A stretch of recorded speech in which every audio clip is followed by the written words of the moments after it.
5, 4. Noting the time of 7 p.m. and the presence of a quorum, I call the Boxborough Finance Committee to order. We'll do a roll call vote as we have some people like me on Zoom tonight. So we'll start with Joe, I think. Stolpen present. Joe present, yeah. Yep. Michelle? Yep, Michelle Ryan present. Nealon present. And we have John Grieven. John Grevin. Yep. Yeah, John Grevin present.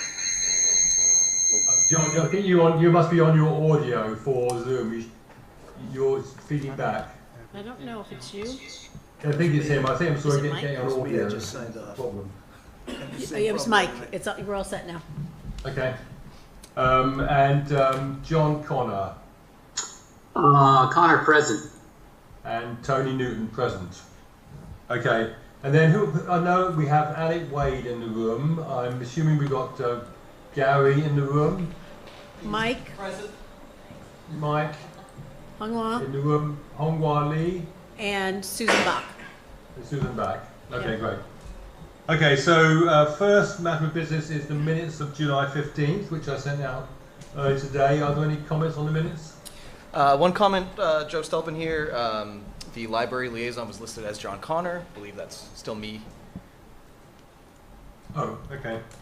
So I'll check on that on my version as well then. Is that on my version also incorrect, Joe?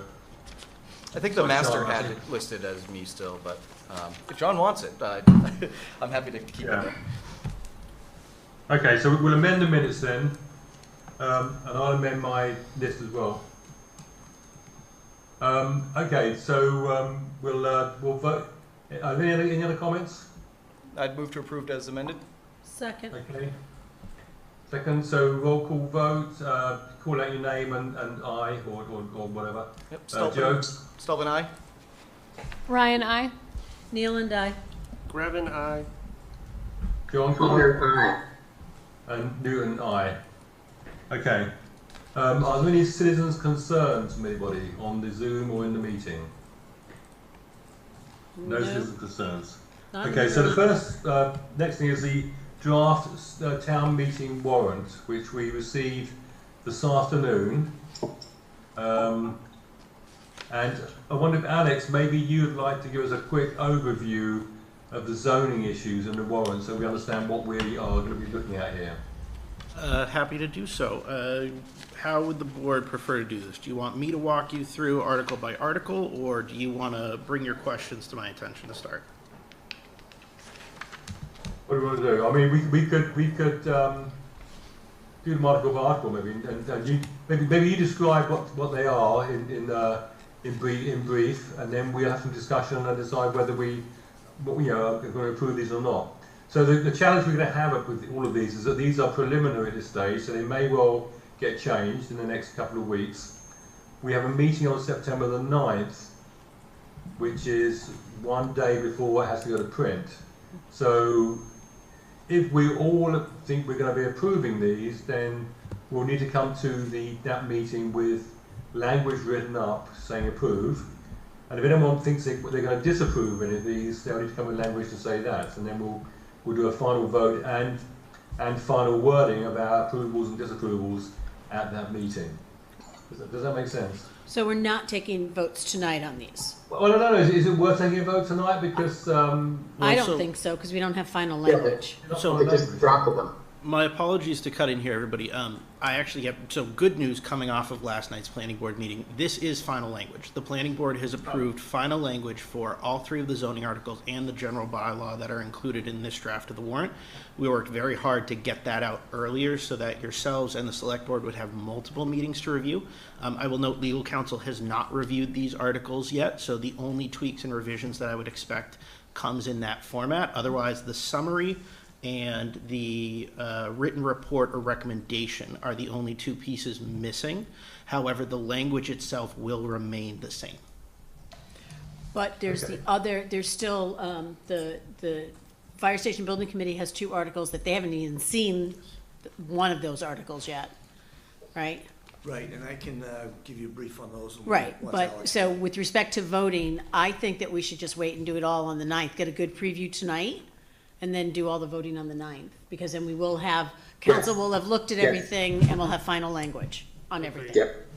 But we do need to know and get a sense of if there's anybody in the FinCom who is likely to be a no vote on any of these. We need to know that tonight, I think, Yep. because they'll need to come to the September 9th meeting prepared to have language, ready for that warrant article. Yes, I think that, I agree with that. I think we all, Um, we're all shaking it. Can you see us, Tony? I can see you, but I can't see the room actually, because if I'm sharing a document, I can't see the room, basically. All right, well, we'll give you a verbal on, body language Yeah. in here. So Yeah, yes, we yeah. all agree, we're all nodding our heads to, we'll have some idea tonight. Okay, so I'm gonna go back to the top here, I'm not at the top of this. Okay. Let's start with article number 01 then. Alex, over to you. Great, thank you, Mr. Chairperson. So Article number 1 is the long-awaited MBTA Communities Overlay Districts and revisions to our definition section. This is also accompanied by Appendix E, which is shown as page, bear with me, it's page 6 of your warrant, and that is the map document that goes with Article 1. Article 1 takes an overlay district approach by which we create, exactly as it's called, an overlay district, not a base zoning district. The difference being that the base zoning district is the final regulation. What we're doing is we're giving a second set of regulatory options for those property owners within the overlay district, which in our case is located at the peak of Hill Road. It comprises 4 apartment buildings, or as I have taken to calling them, the Fingerling parcels, as well as the Leonard Road parcels, which is the Meanmore condominiums and the lots that hold the various pieces of infrastructure for them. The goal of this exercise, as many are already aware, dates back to 2021 when the state of Massachusetts, under then Governor Baker, adopted the MBTA Communities Act, which required those communities who are served by or adjacent to MBTA or rapid transit resources to zone for multifamily housing. I want to really emphasize that. This is a zoning exercise. After we pass this article at Fall Town Meeting, which we will pass it at Fall Town Meeting, that's the end of it. We don't actually have to construct anything. We don't have to spend any money.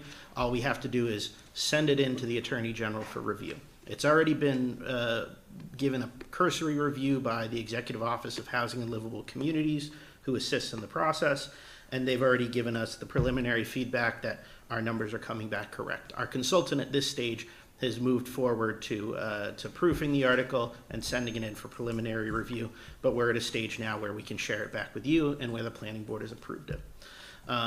The district that we've chosen is what we refer to as a paper compliance approach. So we're leveraging existing multifamily housing through the Meanmore condominiums, that's about 96 units, as well as the 4 apartment buildings, which is another 24 units.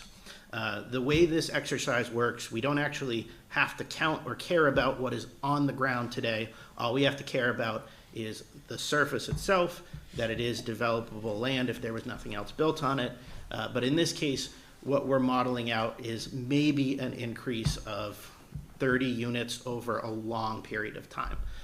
Throughout the course of this process, we started as a much larger district. District 1, or the district we selected, was always polling very highly as the most likely district from the day it was first conceived, voted on by my advisory group, and then brought forward to the planning board. But the planning board made it clear that they wanted to pare this down. What used to include, when the district used to include the half portion of a large undeveloped parcel as well as a single family home, we were modeling a projected possible 60 units that could be developed over the course of the next, I was expecting probably 10 to 20 years. That has been significantly pared down. That was the planning board's choice. They wanted to reduce this district as much as possible, both from a total unit turnout as well as a physical landmass. That's their discretion, that's their responsibility. It's my job to bring it forward. And the deliverables you see here tonight are the end product of their work. Appendix E will be the most recent overlay district. We also have a marijuana overlay district, which is frankly ineffective because we also have a prohibition on the use type. And further, we have a wireless communication facilities overlay district. So this will be, by my count, the third overlay district that we leverage. So just a comment, Alex. It seems like a very small area. Is this really compliant? Obviously it is, because you've been through the process, but it just seems, sort of surprising to me that such a small area meets that requirement, and that we can sort of, in a way, cheat by having it cover existing condos that are already there, without just a sort of a tiny amount of extra land that's possibly developable for another few more units. Yeah, so the state has from day one said that if you have an area of town that complies either just on the ground, it looks like it complies, it feels like it complies, you're allowed to bring that into compliance. You're allowed to leverage existing resources, which is why the state's made it clear they don't care what has been built on the land today, save for a couple exceptions like a fire station or a town hall, things that wouldn't get moved and would outright prohibit development. In this case, we're taking a known approach, the paper compliance approach. We're leveraging the existing construction so that the actual development, if any, will be over a longer window of time. And in this case, it's not, it's not skirting the rules. It's not cheating the system. It's an accepted approach. And it's one that in this case gets us to compliance, which was myself and my advisory group's end goal.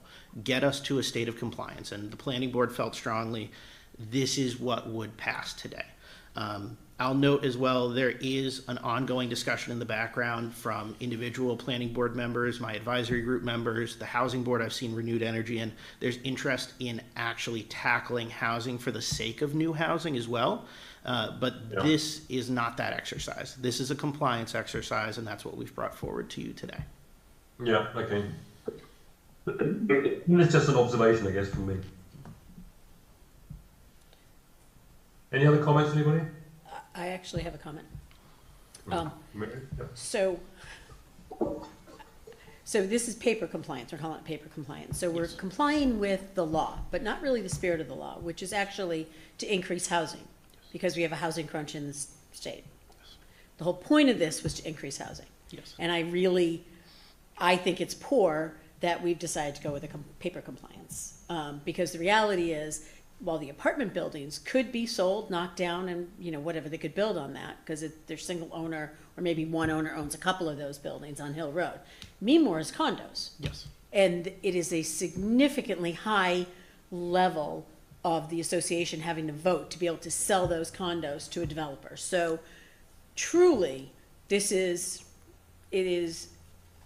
complying with the law, but it is not really complying with the spirit of the law. And I think that's poor.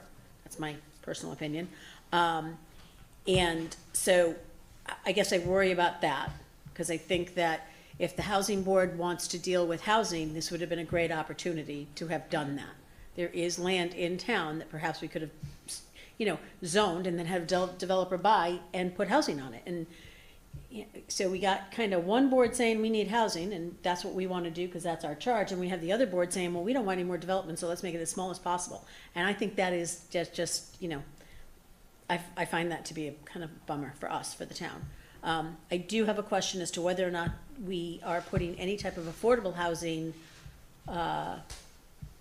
conditions on this, because we can do up to 20%, it's 10%, but we could do 20%. So the law allows you to do up to 10%, and that is built into our regulations. However, we've also added caveat language that would allow it to increase. Thus far, all this work has been paid for through grant funding that we received from a regional level and then a state level. And in the state grant funding, we tucked away enough to be able to do what's called an economic feasibility analysis. And the way that works is the state says, if you can prove to us that a developer could feasibly build with more than 10% of the units being affordable, then we will accept that. And they gave us the criteria of this is how you have to conduct it, this is what it has to look like, the proofing models. And we've told our consultant at this stage, now that we've selected a district, we know the parcels, we know the capacity, proceed with the EFA. We won't get that back until after town meeting. So the language is very artfully crafted here. So that way we are set at a minimum of 10%. but if we get back a higher percentage, then we can automatically incorporate that. I'll also note it's possible that our EFA will come back and say, well, it's really only practical to do 8%, but then we just get to tear it up, throw it out, and we get to say, too bad our language says minimum 10%. And that would be okay? Yes. So is it 10% right now, or would we have to change or develop more? I guess I'm just not following along in terms of meeting that. Great question. So the 10% really only applies if new construction happens. So the minimum unit capacity, or say the density of each of the parcels in this district is currently set at 13 units per acre. It's modeled at a higher density, but in the regulation it's 13. So let's say someone leverages that number on a 1 acre lot, they build 13. One out of those 13 units will be affordable. In fact, +1, I believe, because you actually get to round up in that case. So 2 units, but let's say it's a flat 10, then you get to do that extra 1 unit. In the case, though, it does not change or add any existing units to our subsidized housing inventory. That's that big, broad list that we talk about when we consider 40B. It doesn't add anything to the list today. I don't know offhand whether any of the Leonard Road condominiums were ever purchased in the condo buyback program. I don't believe they were. But yeah, to the best of my knowledge, there's nothing in this district today. So that is a net benefit that if new construction does occur, we'll be adding units to our inventory. Anybody else have comments or questions? Yeah, I agree with Maria's sentiment that it's unfortunate that we weren't able to comply with more of the spirit of the bill. What is it? The law. The law. Yeah. However, I think after watching the planning board meeting and kind of reviewing more of what Alec and his team have done, this was an exercise in compliance, as he said. I think within the parameters of that, they did a great job at getting us prepared for, in the time crunch that we have. I don't think we have time to perfect this zone the way that we would like to have it. And also, I think they sensed that the voters wouldn't really get behind the spirit that we might get behind. So what I see here is a zone that's as close as possible to the MBTA station, that does comply for the December deadline, and I hope that the planning board in the town will, in the future, get behind more affordable housing elsewhere in the town, or dovetail off this district in some other way. But for now, getting to compliance makes it so that we're compliant, which is the real goal. So I'm for it for that reason alone, but had it been another year out, I'd probably be pushing for more affordable housing. Yeah, I will note that during our survey exercise in particular, we found that a large minority of the 100 respondents, 30+%, did feel that Boxborough doesn't have enough options to downsize, and that it was not affordable or accessible from a financial standpoint. So there's definitely the momentum there behind the scenes. That sentiment was carried over during Pfeiffer's Day, when I tabled predominantly speaking to people who I've never interacted with before in town.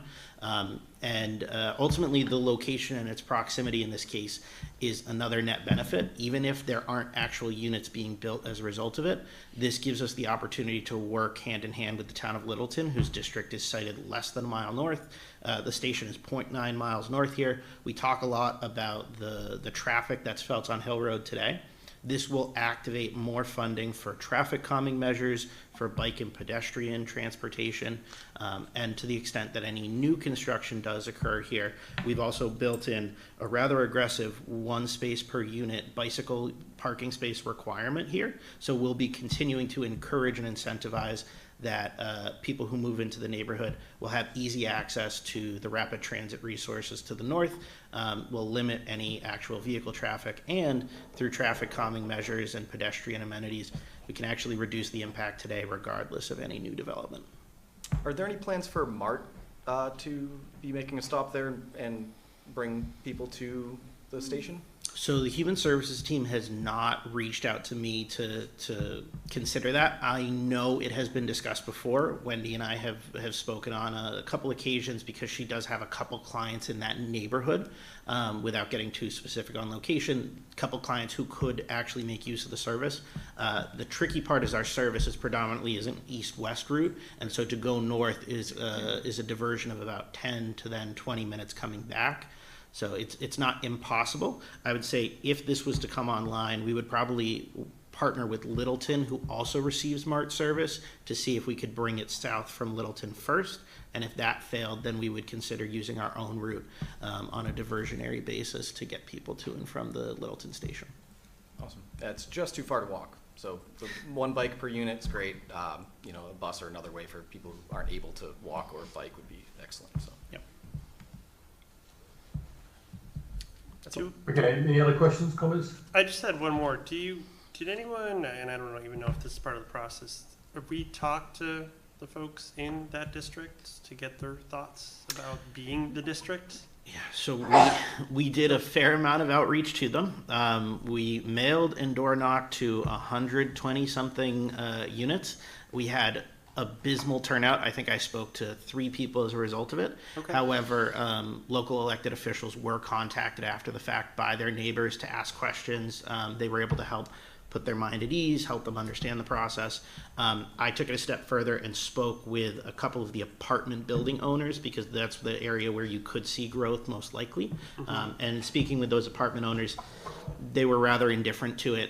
They were very honest about it. They said, you know, we understand that it's a benefit to us as a landlord, but the amount of capital, the time, it's just, we don't have an interest in changing things today. Of course, I can't predict the future. I don't know that they won't change their mind 2 years down the line and financing available, but the engagement in the neighborhood was low, and oftentimes in talking with my consultant, that's in part based on the neighborhood itself. The neighborhood doesn't always engage in town government and politics. A little bit of it is apathy. Some of it is just our failure to reach them more objectively. But as we go into town meeting, I'll be working with Wendy to at least reach out to her population in the neighborhood, you know, meet some neighbors, have some one-on-one conversations, and we are planning a larger engagement session, which again, we'll do direct mailing and intervention there to accommodate in a very flexible manner.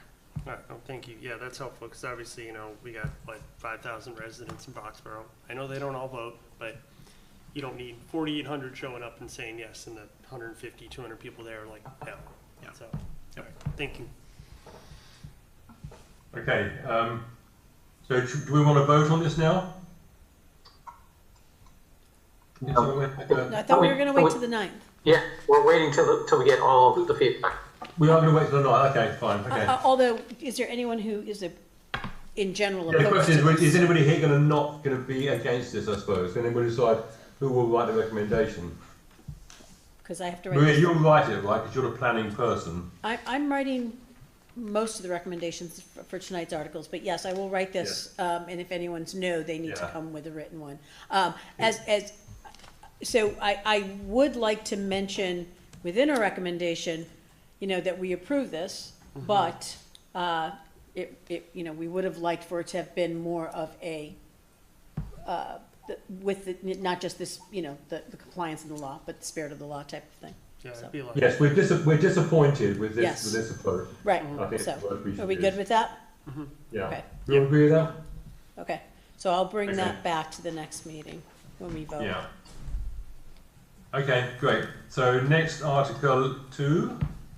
Hold on one second. Can we, I don't mean to go back, but I mean, in spirit, we understand that, Maria, but weren't they, like you said, under a tremendous time crunch to get this through?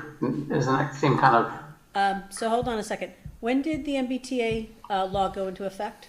It was approved in 2021. The regulations were passed for 2022, and interim compliance in Boxborough was reached in 2023. So since 2022, we've known about this, and we talked about it extensively when it first came out at BLF and all of that. So it's not like this was a surprise for anybody. Okay, fair enough. That's my feeling. I mean, you know, the fact that it was a crunch to try to get it. I know, all you right, but but That's on us. And it's been highly publicised. Other towns have had issues with this and voted Yes. against it. That's on us. It's well, it is well. Okay. Yeah. I'll be Okay, nice about how I Article write it. 2. Okay. Alex. Okay. Okay. Article 2, we are all in this room familiar with the ongoing discussion of public safety and specifically the need to site a fire station here in Boxborough. After a joint meeting between the Fire Station Building Committee and the Planning Board, the board took back the results of that meeting and launched into a working session approach followed by several successive public hearings. and ultimately has landed as a 3-2 majority vote on this proposal here, proposed Article 2. I'll note that the board has not written their recommendations, so I'm really just going to speak to the facts of the article here. I'll let them speak to the recommendations they make and their opinions as to why they did or didn't vote in favor of this article. Plainly, what this article does, it allows the citing of a public safety, a public safety use in any district in the town of Boxborough. It provides a footnote that clarifies that the use has to be owned or operated by the town itself. So we can't simply outsource something. We have to be the owner operator of the site. And it clarifies, which is already in there, it's really duplicative, but it clarifies that site plan approval will be required for any use cited under this code. Site plan approval is an administrative review conducted by the planning board, which requires 3/5 majority to pass. We go further to define public safety, provide the definition: public safety shall mean any land, structure, or structures owned or operated by the town of Boxborough for police, fire, and emergency medical services or emergency management. What that does is it covers a wide range, leaves very little ambiguity. That was workshopped by the board, then sent out to the fire, police, and building commissioner so that they could provide input and review. We went back and forth to confirm that it's really covering those basic essential services as well as the management side of things, and it establishes it's here.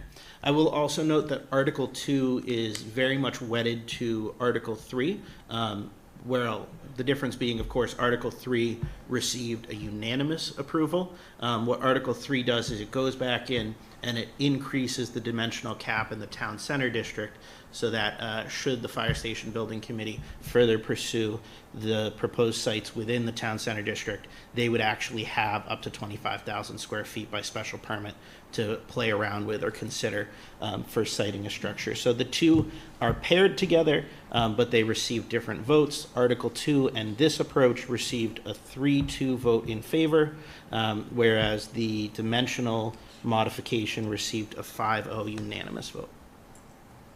So it sounds like, Alex, what they've done here is they've just narrowed the definition or created a new definition of public safety so that you can sort of be very specific about what would be included in these articles. So all this talk about putting a transfer station in your backyard, whatever, is negated by this, it sounds like. Yes, that's correct. A lot of the hesitation we heard on town meeting floor was, of course, related to what are those other uses that a municipality might have. This clearly narrows the discussion to public safety, but not getting so narrow as to just say fire station. Yeah. Any questions, comments from anyone? So this just changes to allow it anywhere as opposed to creating new zoning? Is that correct? Like, I'm seeing all these yeses for public safety and area residential, R1, business, so we can now put public safety basically anywhere in Boxborough, which I think was part of the whole thing at town meeting, right? Yeah, we just need to get it voted. Yes, and we need to get voted. If we get 2/3 vote, we can. No, and I asked because I know Yeah. part of the discussion was, should we make a new zone, right? Well, And carve out new zones right. because what is it, 80, 95%, I forget what the number is area residential, so there was basically nowhere to put it? There was an article that was put forth by a member of the planning board to do an overlay. Okay. But it was an overlay, not like, this section of 111, but it was different addresses based Okay. on the properties that the fire station building committee had looked Okay. at. But it excluded 72 Stowe Road. Okay, but so to Tony's So this point, is they can't everything. put a transfer station in my backyard, but by passing this, they could put a fire station in my backyard. Yep. Okay, just, The I just want to backyard's be, a swamp, but like Yeah, but if you filled in the swamp, you would Yes. do that, yes. but just to be clear.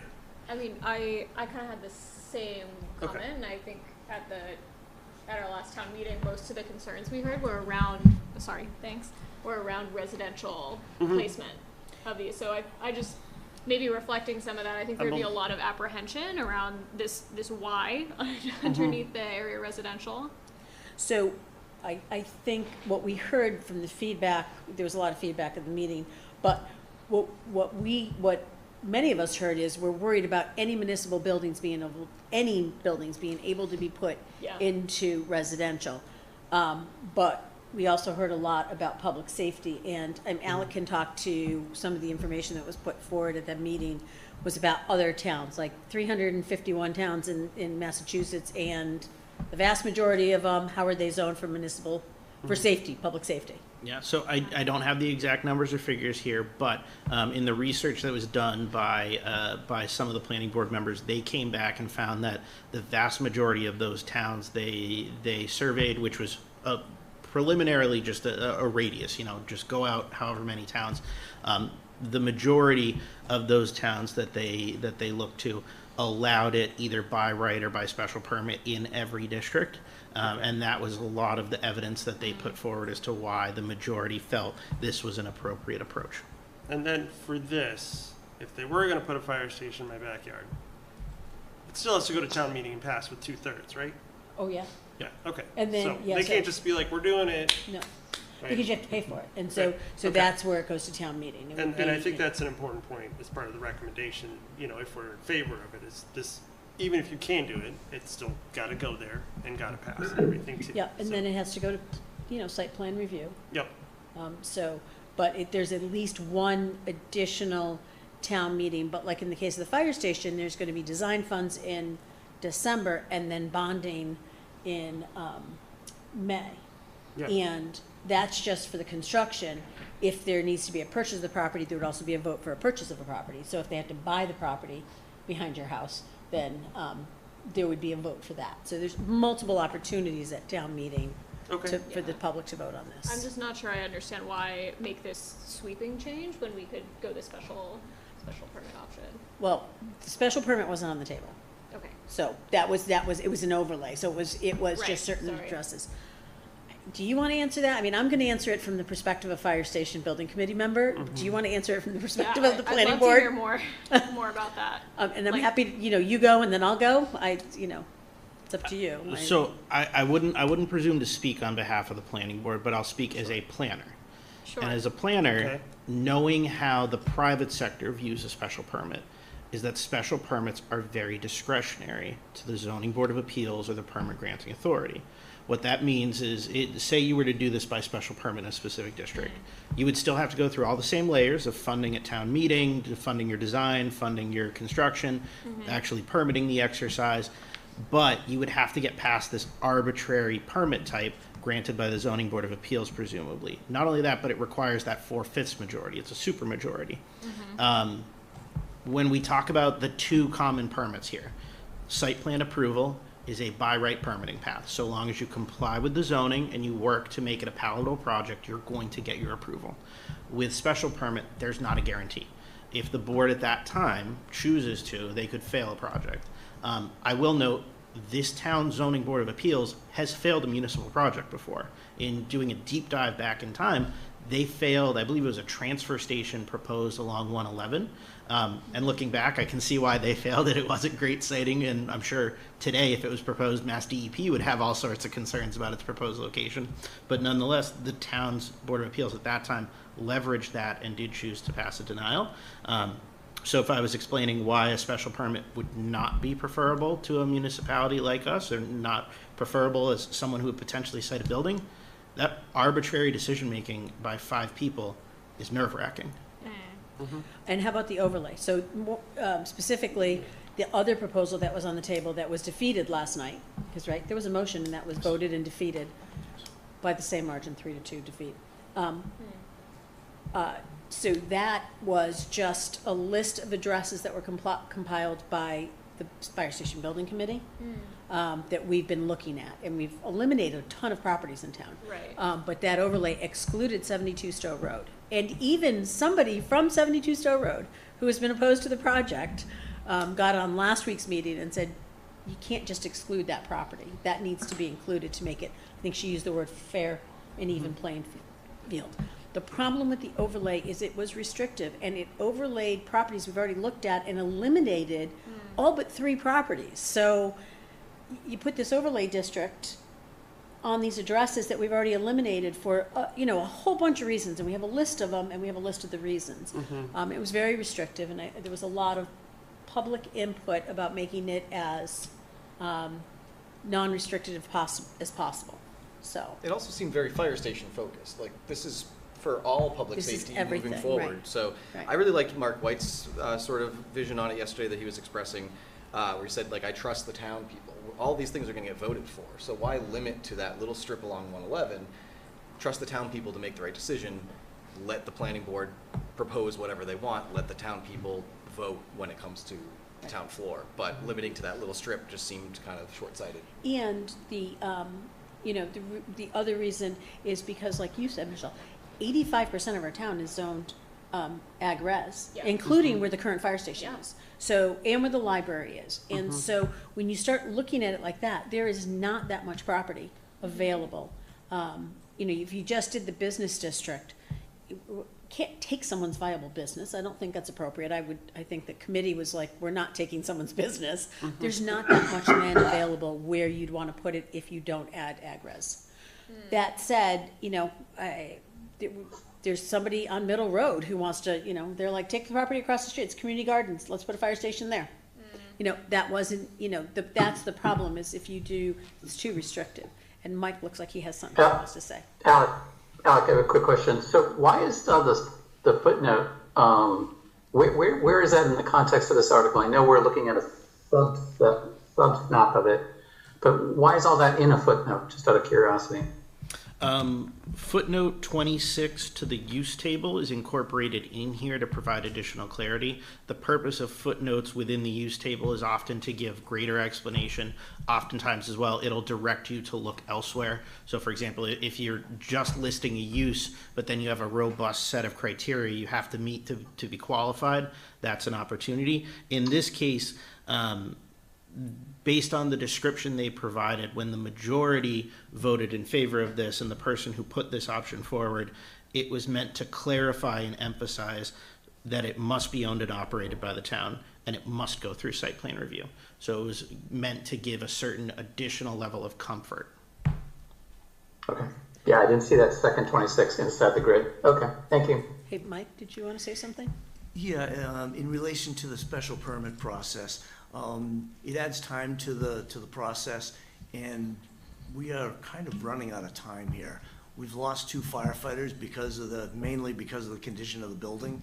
We're about to lose 2 more firefighters mainly because of the condition of the building. Today I signed a contract for demolition and construction to start tomorrow to demolish the fire escape from the fire station because it's falling away from the building. So there are 2 there's a main egress and then an external fire egress from the fire station. Now this is a building that we are going to be demolishing.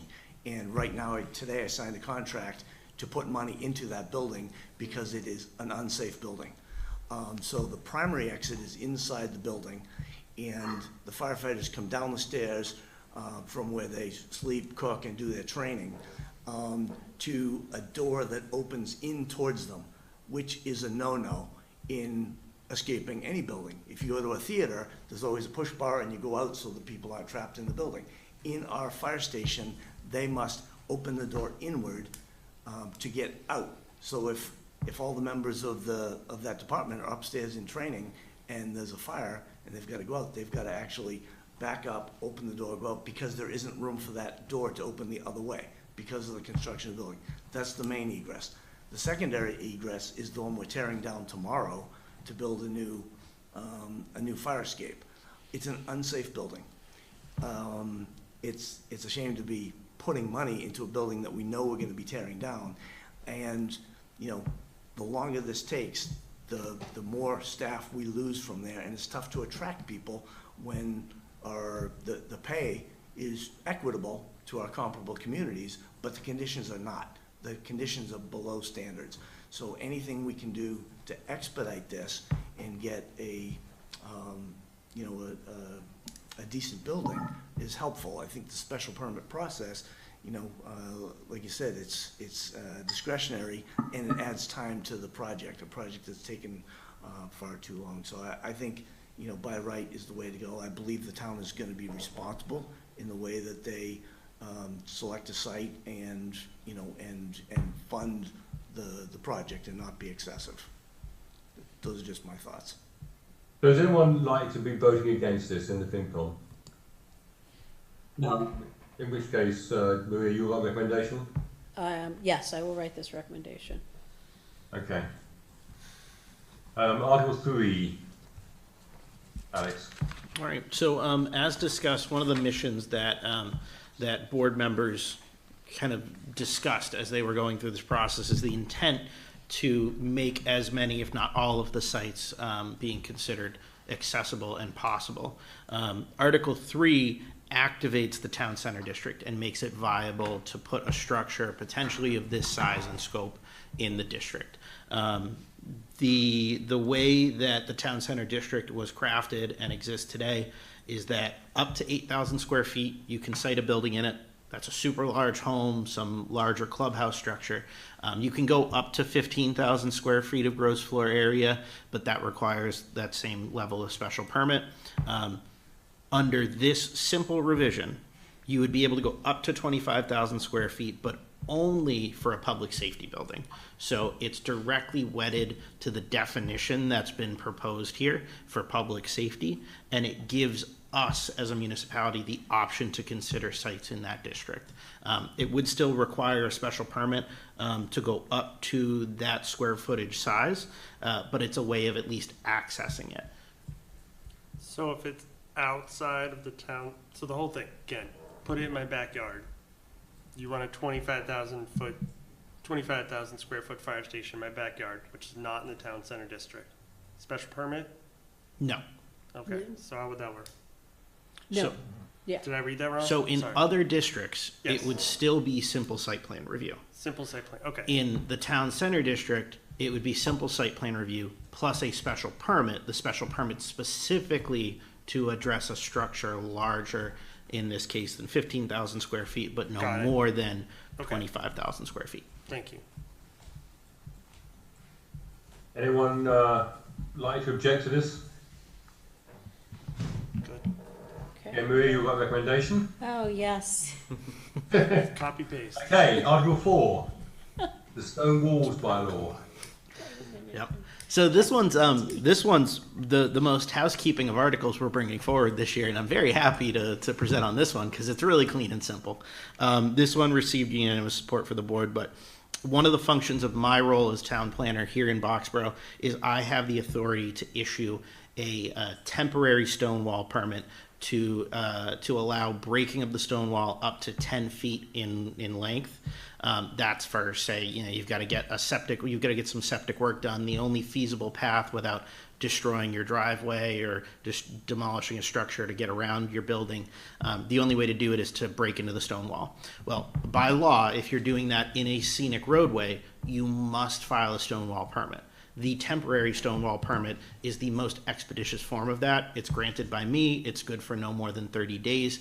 But what we've seen is that over time, as the vehicles that these companies are using are getting bigger and bigger, 10 feet really isn't cutting it. To be blunt, I've issued one of these, I've closed out one of these, and that's it.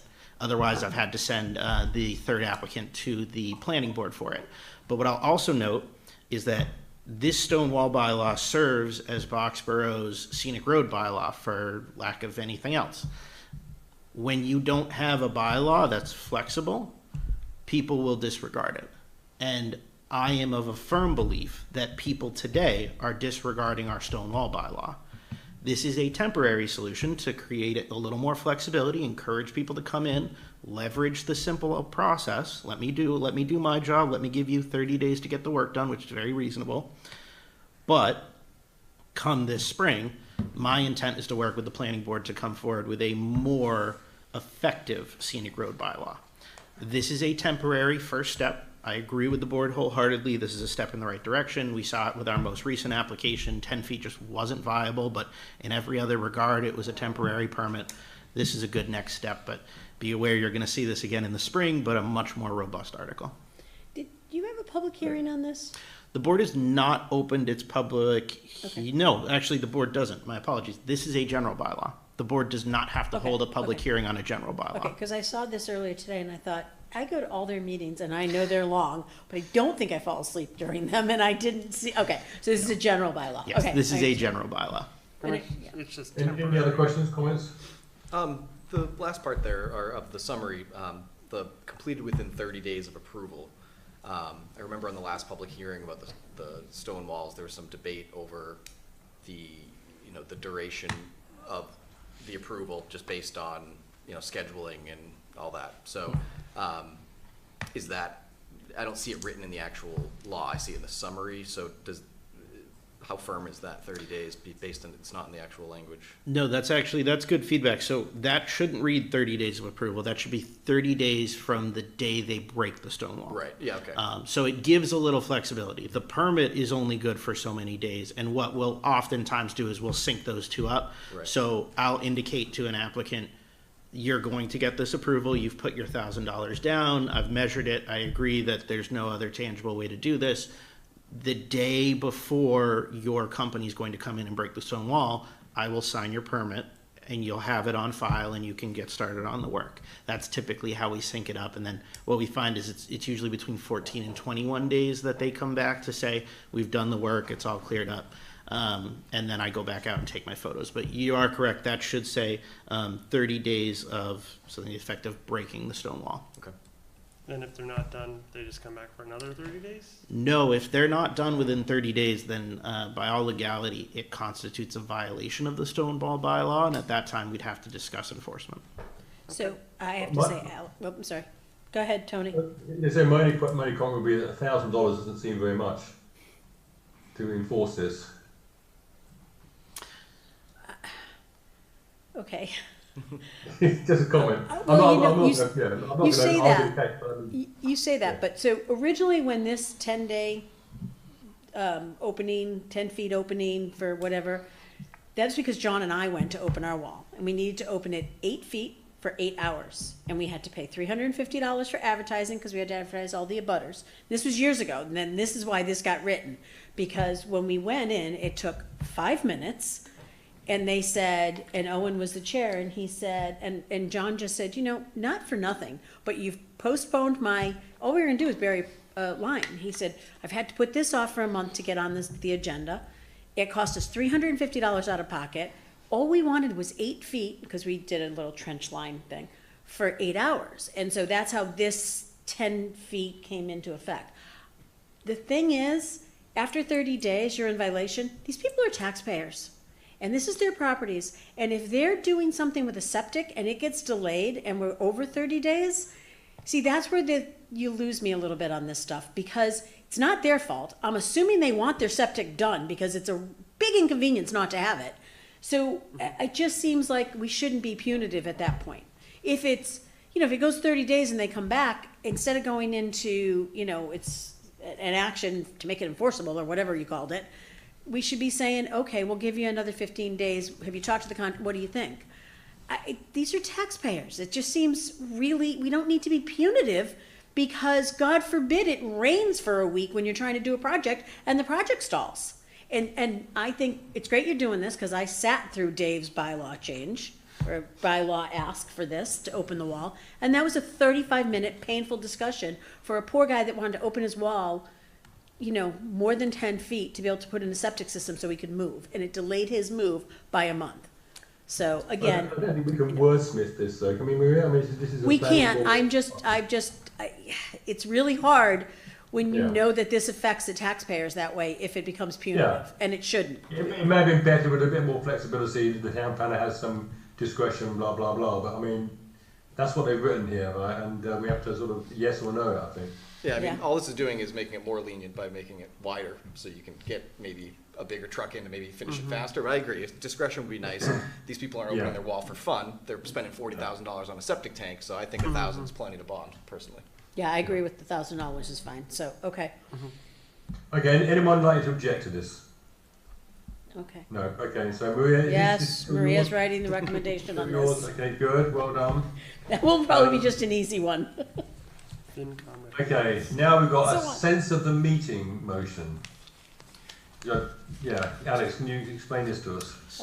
Mike. I can give you some explanation on this. So there are, on occasion, the town brings a sense of the meeting article to town meeting to find out what may or may not be palatable to the community before it brings, a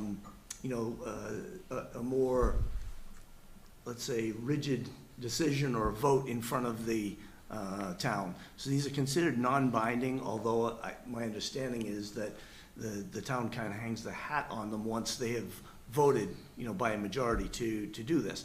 So the first of the two sense of the meeting articles is titled "Understanding the Relationship Between Location and Cost for Building a New Firehouse." And the bottom line is here, after the failed article in May, there was some question, was it just about cost? Was it just about location? Was it both? And what is the relationship? So this sense of the meeting question asked, is the town willing to pay $4 to $6 million estimated more to build the firehouse somewhere other than 72 Stowe Road?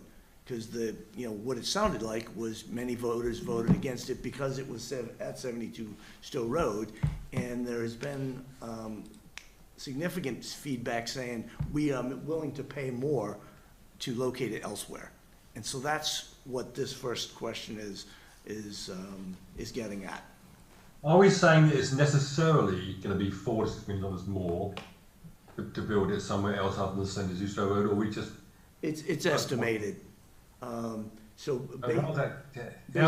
number arisen? Because based on two, I understand the swing space at the existing site would be needed. Yes.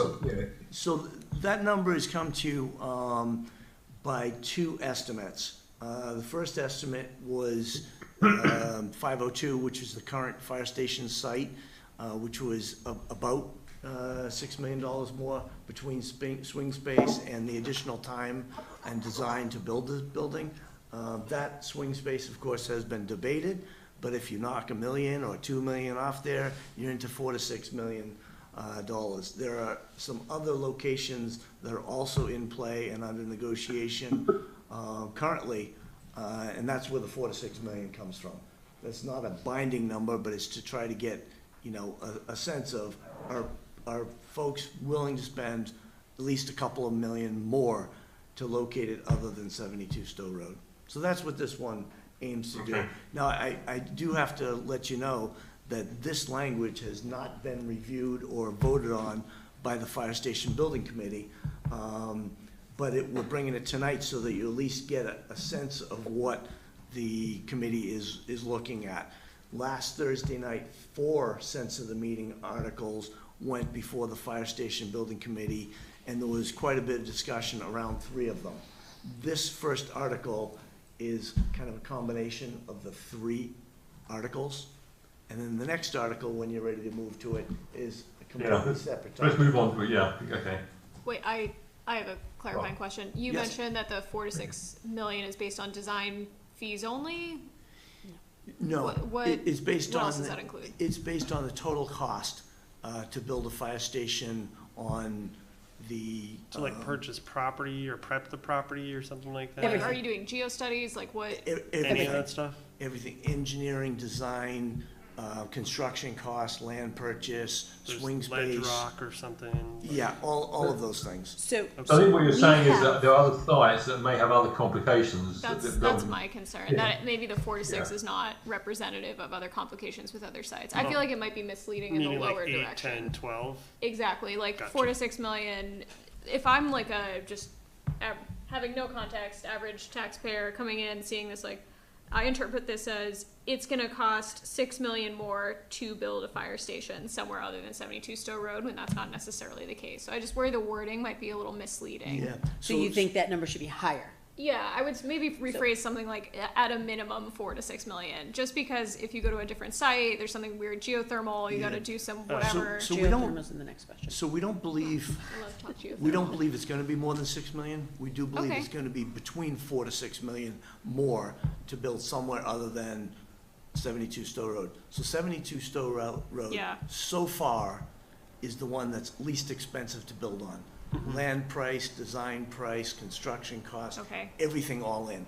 To build on the other sites that are so far viable we believe is gonna be between 4 to 6 million. Not more, probably not much less, Using 72 Stowe Road as the base. as the base. So that's, we know that's the least expensive Yeah. design we have. And so if you go out to any other location, it is 4 to 6 million. And I agree with you, that was one of our concerns at our meeting last week, was 4 to 6 million, is that enough? The problem is if we say 6 to 10 million, we can't justify the $10 million number, and then you get people who are saying you're just trying to do scare tactics. Yep. So we're not trying Totally. to, we're trying to be, this is the information, and maybe you're right, maybe you take that to the committee, maybe it should say a minimum of 4 to 6 million. I But agree with but it's that. really not a minimum But- of, based on the best knowledge that we have, it is 4 to 6 million. So the other 3 sites that are most viable, and in fact that the Fire Station Building Committee prioritized last Thursday night as being their highest priority to move forward with, are 750 to 832 Mass Ave. That's included in this number. 1300 Mass Ave, that's included in here, and the current fire station site, which is 502 Mass Ave. This 4 to 6 million includes those 3 sites, which any of those 3 sites would move it away from 72 Stowe Road. So Got go to it. 72 Stowe Road, here's your base price. Add Okay. 4 to 6 million to get to any of those other 3 most viable sites. Got it. And all 3 of those sites have had extensive engineering work done, because Yes. we've been looking at them for years. Which is my next question. Just for my knowledge, the bids came from multiple ANI firms, GC firms, or just a single source? So no general contractors so far. They've Okay. come from our architect and our owner's project manager, So who's, A&E, who's an engineering firm. Yeah. They're the one that done the estimating. So the estimates that we had solid estimates on 502 Mass Ave and 72 Stowe Road. Those are the 2 designs that we had, and the one that was most viable and least expensive is the one that was brought to Maytown meeting. That was 72 Stowe Road. So we have the cost, Yeah. done out by the architects, the designers, the civil engineers, and our OPM for Okay. both 502 and 72. And we've taken the design from those buildings, actually from 72 Stowe Road, which is a base, and applied those to the additional costs that it would take to go to 1300 Mass Ave or 750, 832 Mass Ave. And that's where we get the slot of 4 to 6 million. Maybe it's 3 million, but we don't believe at this point, with everything that we know, that it's gonna be more than 6, and we don't believe it's gonna be significantly less than 4. So we think that that's, a good estimate to give people. It's gonna cost this much more to stay away from 72 Stowe Road. And the reason that the Fire Station Building Committee brought 72 Stowe Road to town meeting because it was the most viable and least expensive.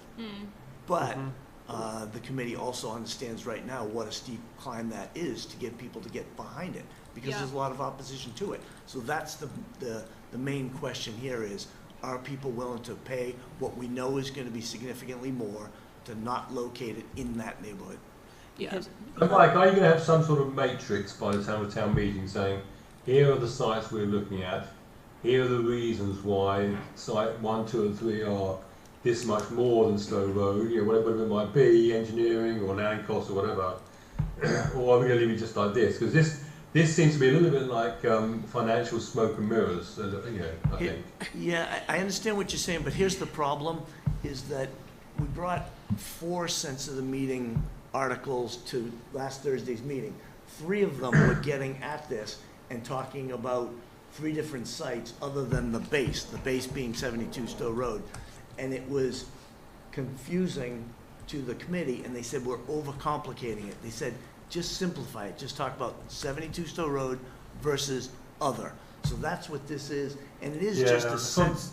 But then we talk about other, then we're going to say, well, what other? I mean, Well, but Tony, you've got are to- you, so I think that by town meeting, we'll have a presentation Right. Right. that will include, I would think we would be able to firm up the addresses and be able to include those other, because we, also last Thursday night, we engaged a contract to have some, sightline work done at the 750 to 832 Mass Ave, so we'll know, because right now, the biggest concern there is sightline, so we'll know if that's still viable. and to do some engineering work at 1300, so we'll know if that's still viable. So by town meeting, not by printing time, right? Not by the printing cutoff, Yeah, but by right, town yeah. meeting, the presentation, I would imagine would include some detail around the different properties that, you know, we would have that information. Yeah. Yeah, that's what we need to have, I think, because you know, there's obviously a financial impact to this at the end of the day that we need to weigh in on. Right, and I think part of the problem we are having is that while there was a lot of people who had opposition to 72 Stowe Road, right? There's a lot of Yeah. people that came to us and said they had opposition to Yeah. the cost. So we're like, well, how do we weigh so maybe that? people, I think that's so the maybe matrix. at the end of the day, people come back and say, no, we'd rather pay less and have it at Stowe Road. Right. I think that's yeah. the context I'm missing and that I'm looking Right. for. I want to know. We contacted multiple A&E firms. We had multiple bids. We are 80% Well, we don't confident. have these multiple estimates- bids. Well, We don't you know have what I mean, that. just We like have more engi- context. Yeah, so we'll have that, and I'm sure that Multiple bids. we don't have, because, No, so no. when- We don't have to get into that now, but I Yeah. would like to understand Well, that later. I can tell you why, because the route that's being taken with this project is called a design, bid, build. So we Right. haven't gotten to design yet, we've only got conceptual. The Yeah. next thing is to design it. The advantage of doing a design, bid, build is when the fire station committee comes back to the town for money to build this thing, they will know the exact price, because they'll probably have a dozen bids. They'll be all from pre-qualified general contractors. Yeah, you're bidding the GC work, not the Exactly, design work. and all the pre-qualified subcontractors. And so, once we come to town meeting, not next May, but probably the following May, it'll be, or whenever it is, it'll be, here is the price to build this building, here is the contractor that has the lowest qualified bid. But we're not at that point yet, because we haven't done design. That's why we don't have contractor bids, but that's why we're relying on our Yeah. architect and our OPM, who are very experienced firms in, Right. in cost estimating, you know, the construction for this type of project. And we can offline this for getting too rabbit hole. I just think in my experience building large industrial buildings, I've always multiple bid out the design process as well. So I'd love to learn more about how that maybe works in this context too, because I'm probably just missing some Because, context well, here. because you've done commercial stuff, right? Yes. Okay, so this is all municipal stuff. I've So done it is. commercial, I've done yeah. one or two So, municipal. there are, that's a conversation you can, Mike can explain Yeah, we kind can of that offline process. that, but I'd like to learn more So, about that so I yeah. can be a better support. Absolutely. Yeah, then offline then, I think, Michelle, with Yeah. Mike, would be helpful. John, you have your hand raised. Yeah, two quick questions. Mike, is this article actually going to say it's non-binding? If this is the actual text, where does it say that?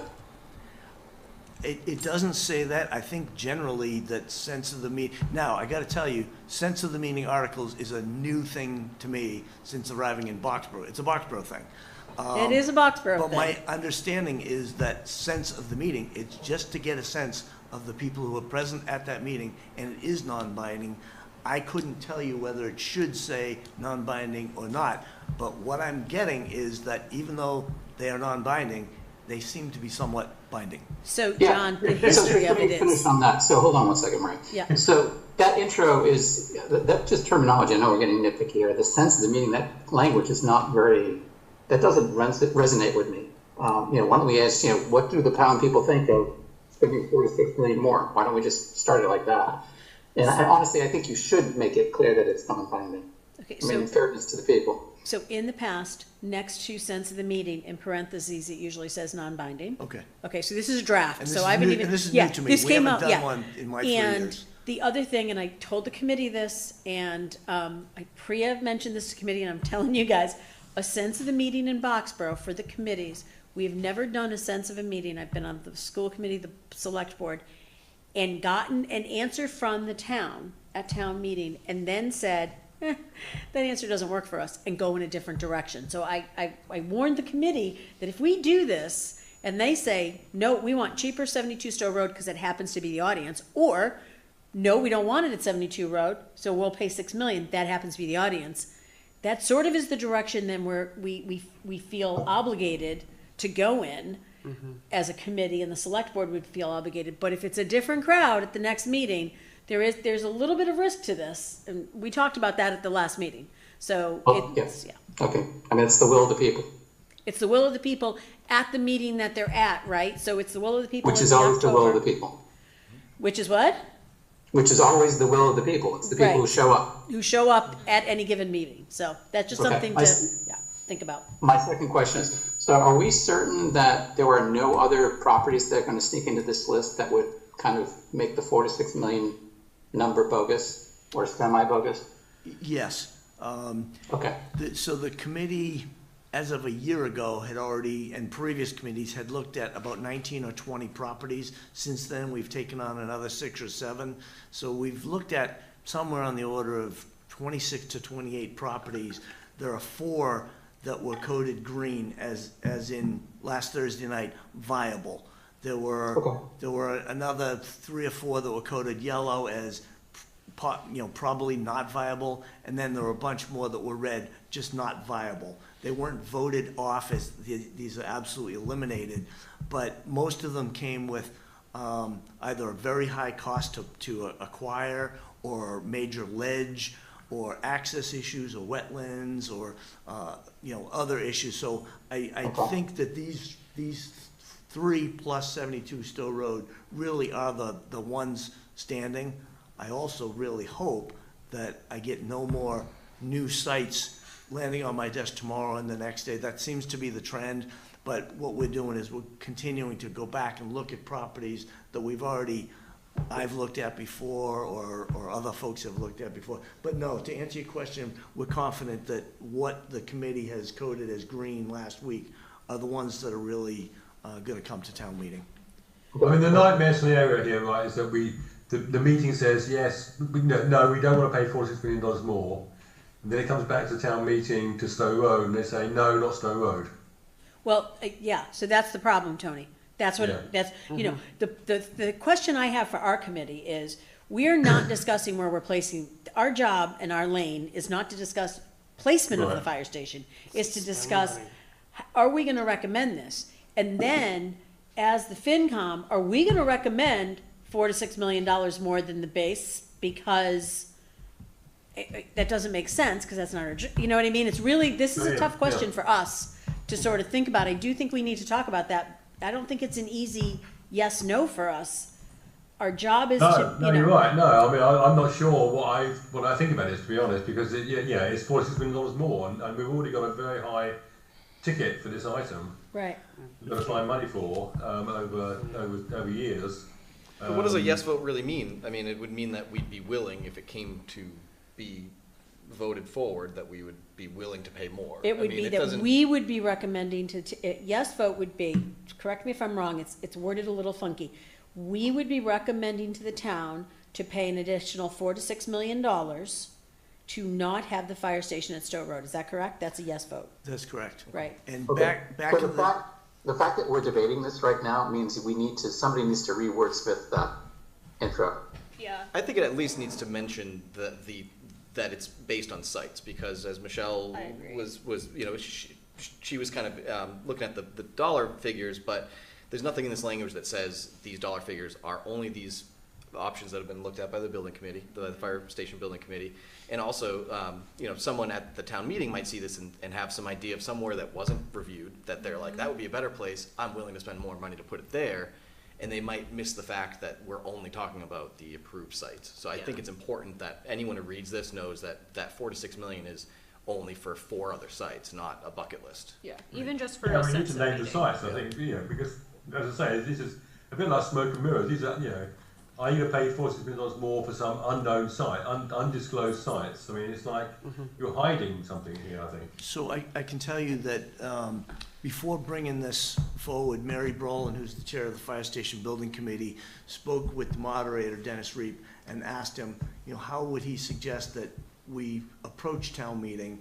And, so they had a discussion about this.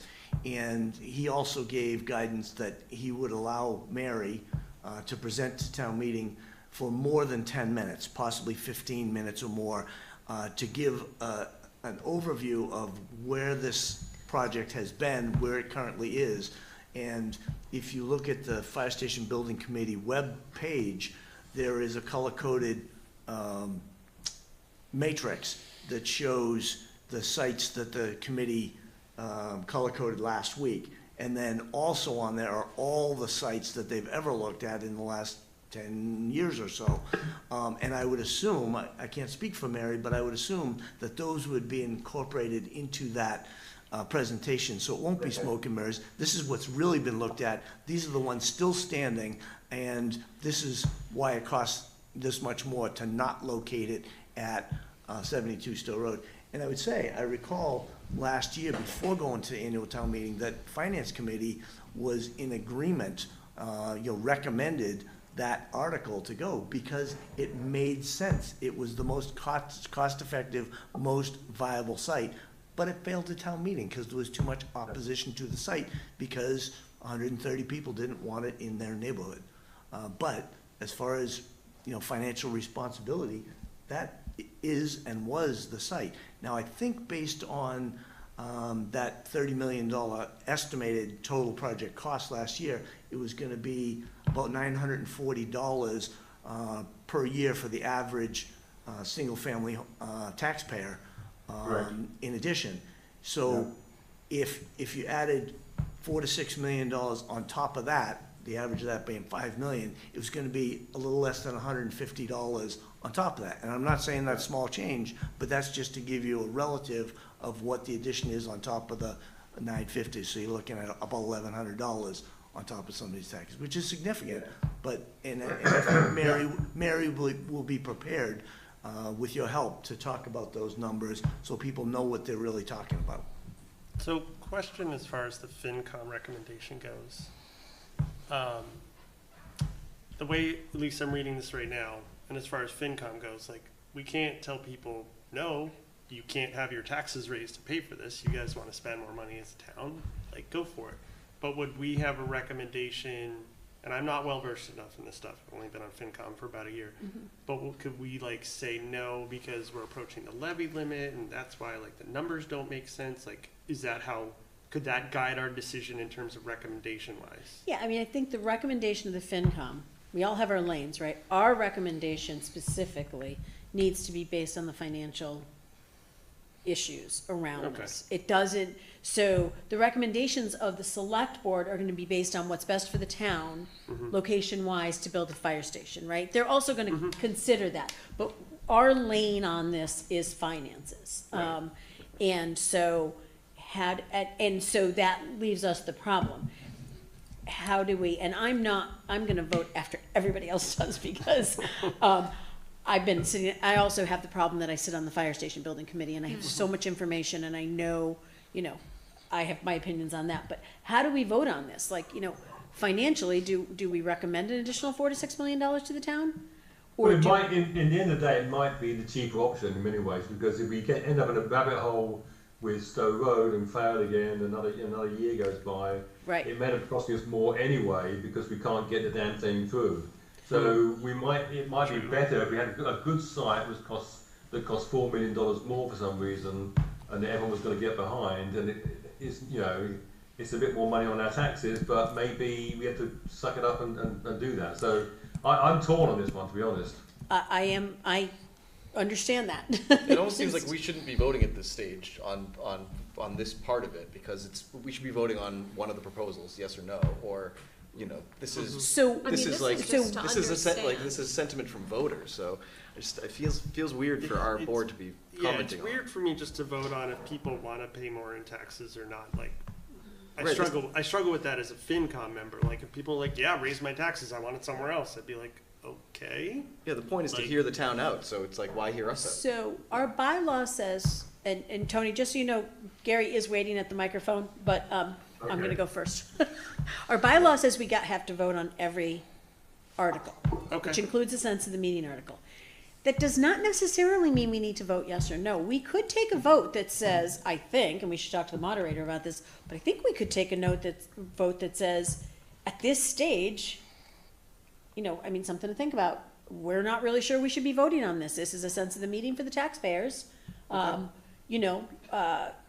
don't know. Maybe we can't vote that way. Gary's shaking his head no. He's got the historical. Gary, what'd you say? Yeah. Go ahead, Gary. So 2 comments. First to John. Yeah. This is going to be an override. So that levy limit thing, is not an issue. Okay. I think you should seriously do a pro and a con on this one. I think you need to vote it. You definitely have to say no, funding-wise. It's, you know, it's, from a finance standpoint, it's not there, but I think you also need to do you know, if future looking, if this is passed, it's gonna cost us $3 million each additional year. So you could, I think giving the town 2 directions, I think might be useful. Okay.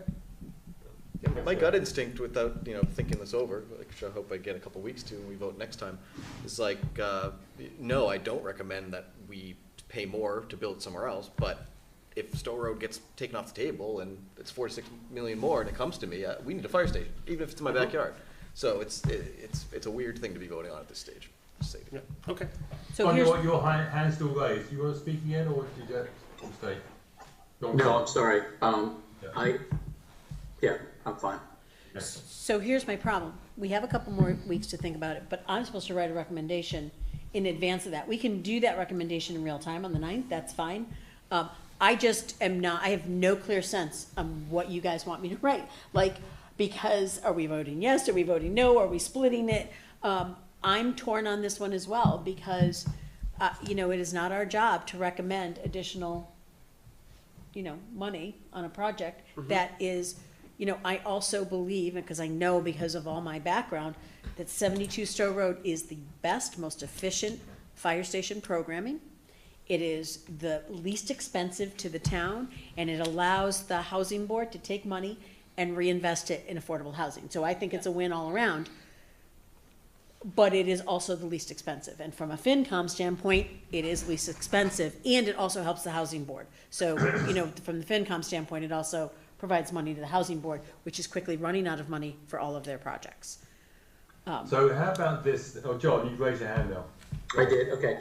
You know, yeah, I don't see how we, as the financial kind of stewards of the town, could conceivably vote for the other fire stations at this point with what we've seen, given all of the numbers that we see coming down the pipe from the other aspects of the town, right? I mean, obviously we'd like to choose a site that, you know, makes everybody happy. But when you've discovered a site that's substantially cheaper in theory, or forecasted to be substantially cheaper, and you know you have all of these other big ticket items, capital items, school committee, school budget coming down the aisle, I don't see how we could in good conscience say, yeah, you know, you know, all other things considered, I could spend $6 million more for a fire station. Yeah, I mean, I don't think I'm torn. I think I'm like a Yeah, flat no. exactly. I am not torn on this one. I'm a pretty Okay, flat so maybe no. we should let's do a vote then now, because then we'll see who is A non-binding sense of the meeting vote? a non-binding sense of the meeting vote to finish on, and then we'll see who draws the short straw to write a recommendation or not. John, Okay. did you say?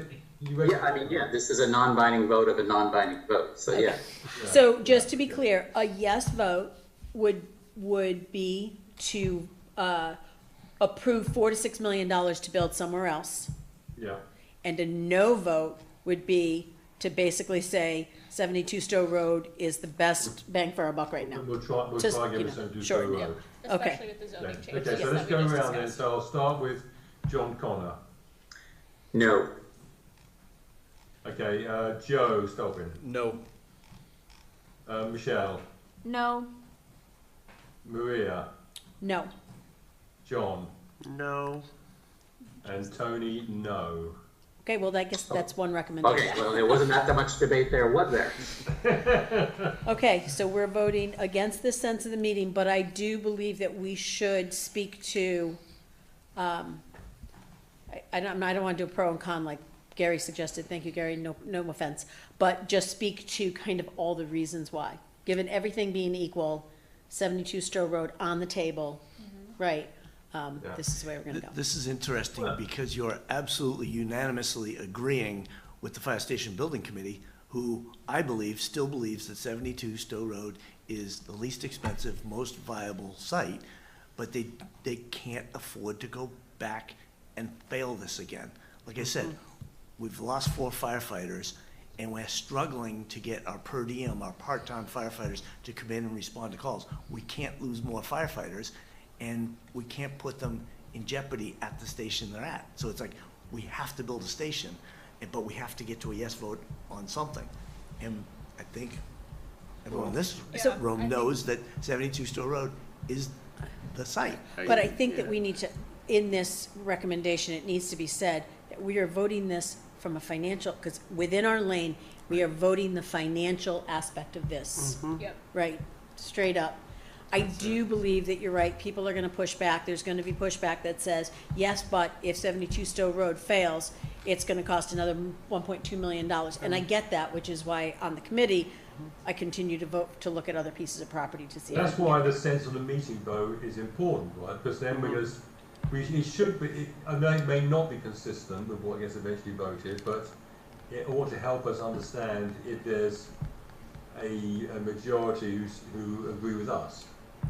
I'm really interested to see how you vote this next sense of the meeting article. I think the green the other thing with this too though is like if there is a sense of the meeting to pay more or Stowe Road gets rejected again or something like that, if it comes back to us as a FinCom because we have to wait another year and now things are $3 million more expensive, I think the reason I'm saying no is I don't want to open that door and be like, yeah, say no again, and it's like, here's that other 3 million or 6 million because we're just waiting longer. Like, I think from a responsible FinCom perspective, I want to say no because I don't want to have to wait Well, that's the longer only and reason. spend money, you know? That's the only reason I was on the fence with it, because I think Yeah. if it fails again, we may end up spending the Yep. $40 million anyway, whatever happens. I agree. Yeah. Okay, it's gonna be Okay. a heck of a Okay. Next recommendation to write. All right. Yeah. Article X6. Okay, this next sense of the meeting article is titled Building a New Fire Station at an Additional Cost Using Green Construction Standards.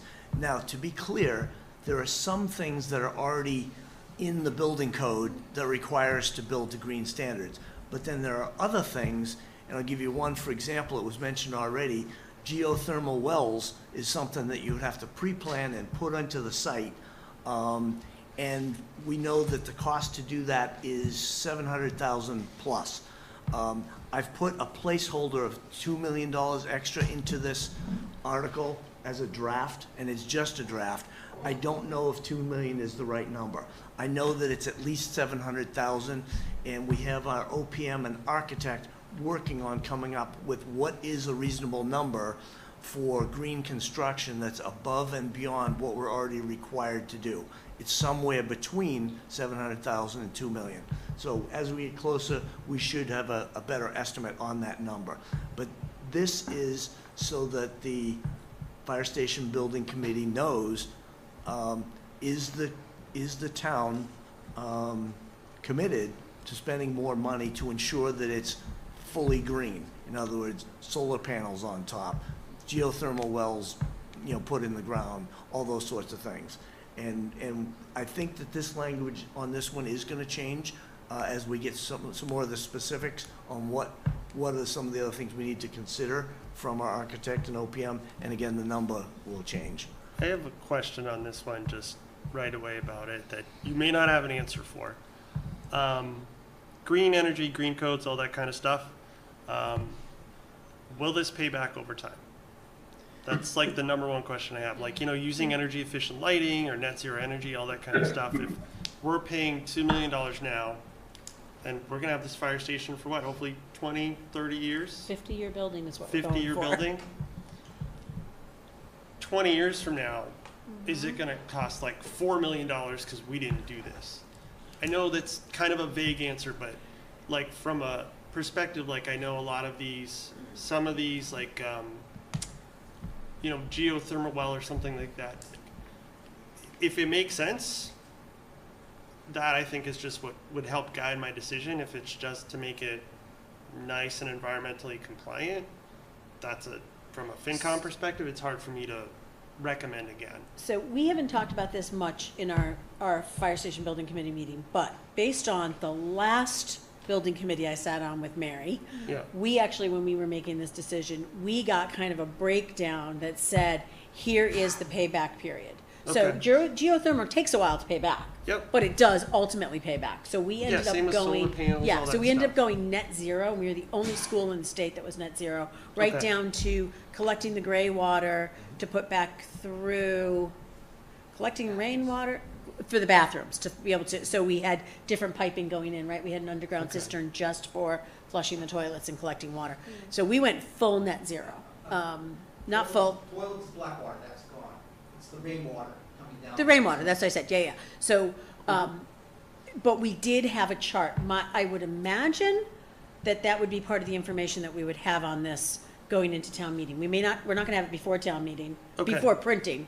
Right. Because this printing date is just, it's such a pain in the butt. Still So- needed to print, right? But we will probably have some of that information for the Okay. town meeting. That- Because I agree, that's a big part of why people vote one way or That's the where the other on this. recommendation would go, I Yeah. think, at least for me, from a FinCom perspective. If you're gonna tell me in 10 years, this is gonna be cheaper, yeah, $2 million, it's a drop in the bucket. If it's gonna save us $8 million for the next 40 years of running that building, sure thing. But if it's gonna save us decreasing amounts of money over time, I I might think it's going to have to be a change the very good calculus for all of us. payback to make $2 million worth spending, given Yeah. all the other things that are going on at the moment with an override, the debt exclusion override for the fire station itself, and then you add another $2 million to that. It's going to be, it's going to be overwhelming. Pretty I tough. think. Yeah.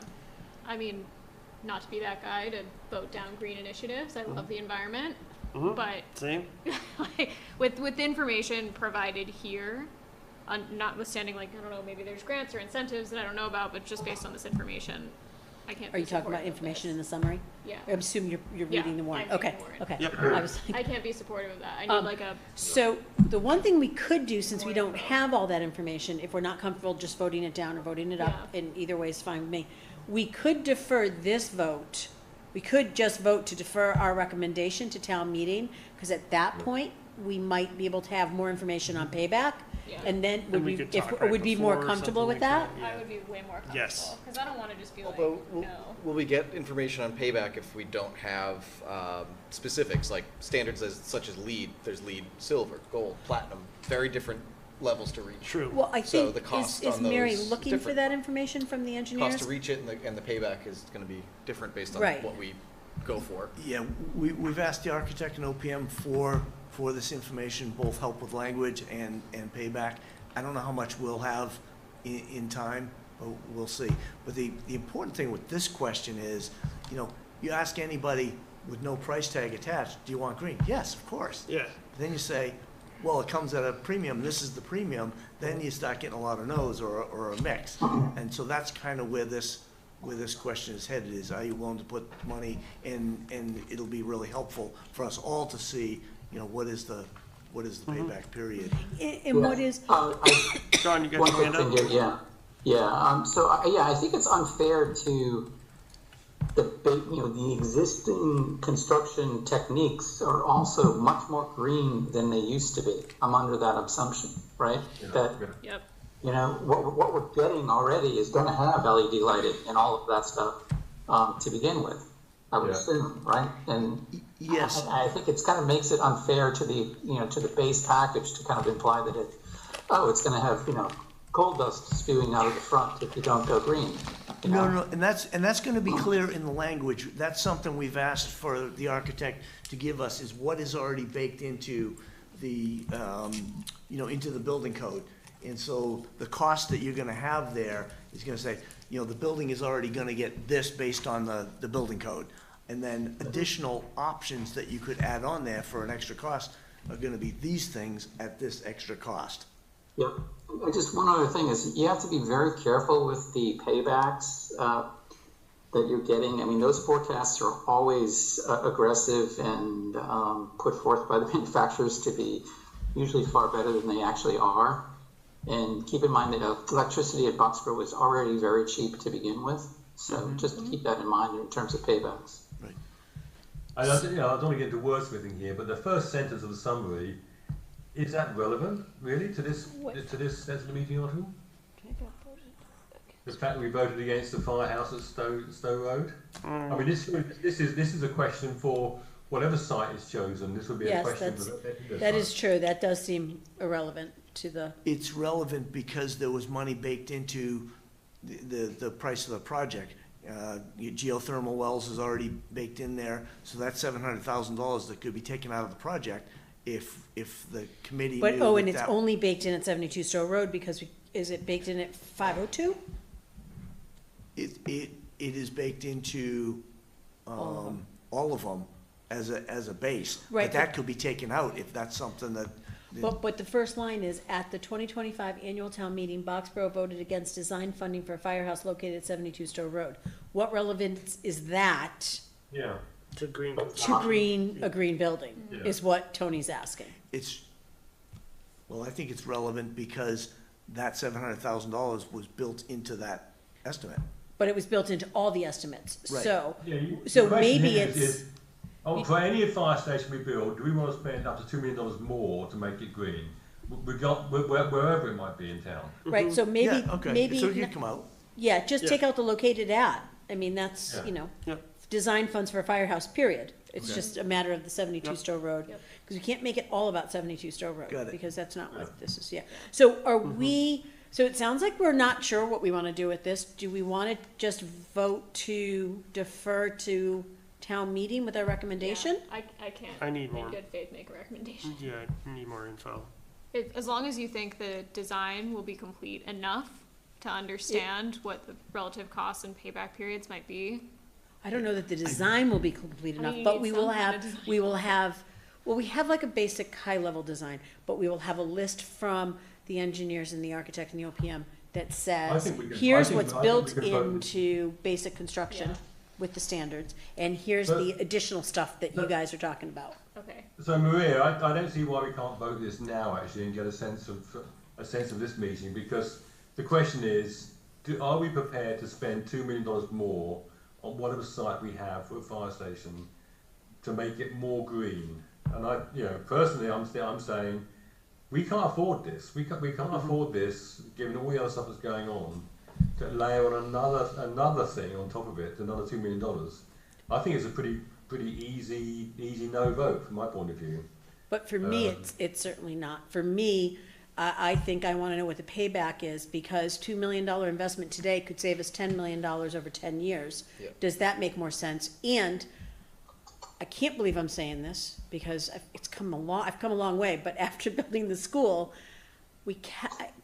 to me, for the town to be building a building and to be the leaders of the town and not make it as close to green and sustainable and net zero, and we're not going to get to net zero with the fire station as possible. It is irresponsible. In today's world, I know it's more expensive, but it is $2 million, let's say, over a 30-year bond. So we also need to think of it like that. It just seems, I want my grandchildren not to look at me and say, what the hell were you thinking when you put in a building that was like, So to me, it's not that easy, Tony. I need to see the paybacks on that. But maybe for everyone else it is that easy. So we Well, can I would certainly. like to get a sense of the meeting here tonight. Can I ask one more question of Mike real quick? Just on John Connor's comment about how building materials are generally more green these days, which is true as a general arc of time. Fire stations, however, have a lot of implications of hazards and other things that can affect the environment. Fire suppression and things like that. Are any of those affected by these initiatives? Because I know usually like LEED is all about the building, the gray water, all that. Does any of it control the fire apparatus? I will tell you that the biggest negative about a fire station as far as green is that when the alarms go off, all the doors open and all the heat goes out. That's the biggest thing. That's why Maria is saying that you're not going to get to a net zero building with a fire station, and they're notoriously leaky as far as your HVAC. The HVAC systems are least effective in a fire station compared to any other building. I would say that's the biggest effect. As far as building materials, they're going to be subject to using the same high, green yield construction materials as any other building, but those doors opening makes a big difference. Joe, are you asking about, though, if, for instance, fire suppression stuff coming off the trucks and stuff? Yeah, just Okay, in general. so Is this the just about the drains- building materials? Yes, only? this is just Yeah. about but as part of the design, and because somebody asked this question at one of our forums, so now I know this. That's one of the leading causes of PFAS in the water. Right, but the drains within the bays all are tight tanked. So everything that drips off these trucks that comes in goes into a tight tank and gets pumped out. So it's not going into the Not going in ground. the septic, not going in Or the septic or anything. So from that perspective, that is all built into the building code. It's not like we had to ask for that. That is all built in to And make that'll be sure, regardless of where we regardless put of it. any of this. This is But the truly, question is, are the finance committee going to recommend spending another $2 million to make it green? So I think we can, you know, there may be more information coming out what that really means between now and September the 9th, or between September the 9th and the town meeting, and we can all certainly change our votes. But I think for tonight, we need to have a sense of where we are as a finance committee. And then that at least gives us a chance to think about who's going to write recommendations for or against this. But Tony, we don't have the numbers. And Tony, I would say one thing to keep in mind, that number might be $1 million or $1.5 million, so don't, and it might not make any difference to you on your vote, whether it's 1 million or 2 million, but don't get hung up on the number, because it might be $1 million or 700,000, I just don't know. I plugged 2 million as a placeholder only. Yeah, I mean, Okay. I, So we certainly need more information by September the 9th, I think, at least. yeah. I mean, I have to say no unless I have my mind changed by more information. And that's why I'm like, I need more information because I want to be hopeful, I want to be green, right I there want to with make you. a long-term So- good decision, but I can't say yes without more information. so I think that we can wait till the 9th, or we can say we want to defer to town meeting and then get that information and make a recommendation on town meeting floor. I don't, to me, this doesn't seem to be, this is a sense of the meeting, so I don't feel like it needs to be in advance in the warrant for people to read. I think a lot of our recommendations should be in the warrant in advance for people to read, but it's a sense of the meeting, and we can certainly say, and we've done this before, due to a lack of information, the finance committee defers its recommendation to town meeting. Yeah, I'm super happy with I'm You that. know fine what I with that. mean? And then we have, that gives us 6 weeks, 8 weeks to get the information. And then at that point, it can be no if we don't get the information, or So whatever. is everybody else okay with that approach? Yeah, I'm Yep. supportive. I'm fine with that. So everyone in Yeah. this room's good with it. For the record, I'm almost certainly a yes unless those costs come out to be very egregious, because I believe that in general, all of these things have a long-term payoff, so. Yeah. Okay, Certainly a no. All right, so we're gonna hold off on that one. yeah. All right. And then Mike, you want to talk to this one as well about the date of the annual Yeah, town I can meeting? talk to that. So there's one more article written in your warrant, but there's actually 2 more articles. And so the one that's not in there, let me just speak to that first. And that was, Tony, what you presented to the select board last week. And they voted to put an article in this warrant. I just haven't written it yet, which is to, for the voters to consider, adding a board of assessors, for the town. So that language will, will be inserted as soon as I'm able to do that. So that'll be in a separate article? That'll be a separate article, correct? Yeah, yeah. Yep. And then the last article is just, it's a general bylaw to give the town the flexibility to move the date of the annual town meeting in May to sometime later in May, to be able to facilitate having that meeting at the Regency, because our general bylaw says that we will have the annual town meeting on the second Monday in May, and the Regency is not available the second Monday in May. Do you have those dates, by the way? I do. The preliminary dates? I was asked, and I don't have them with me, and so I just think, are you gonna put those It's, preliminary I dates? believe it's the in? 18th of May. Okay.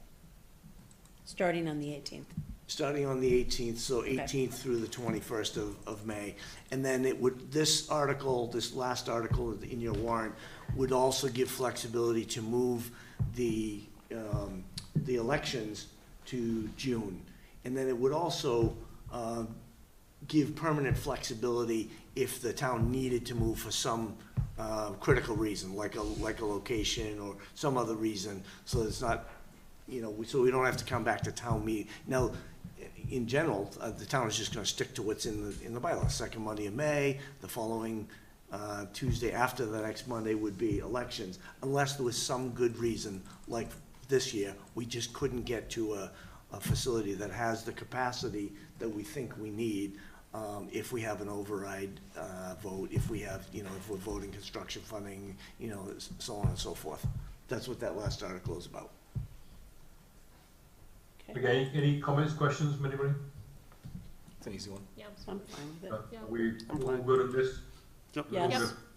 Yeah, okay. And Tony, you get to write this recommendation. Oh, thank you. You're welcome. Okay, that concludes the warrant, I think. Oh, good Lord. Okay, next topic is the FY25 budget and the dashboard. So Mike, can you hang out for this one and Hongwa, and then you probably, Sure. you probably leave at that point if you want to. Okay. So we've got some of the dashboards. Let me try to get this up full screen here.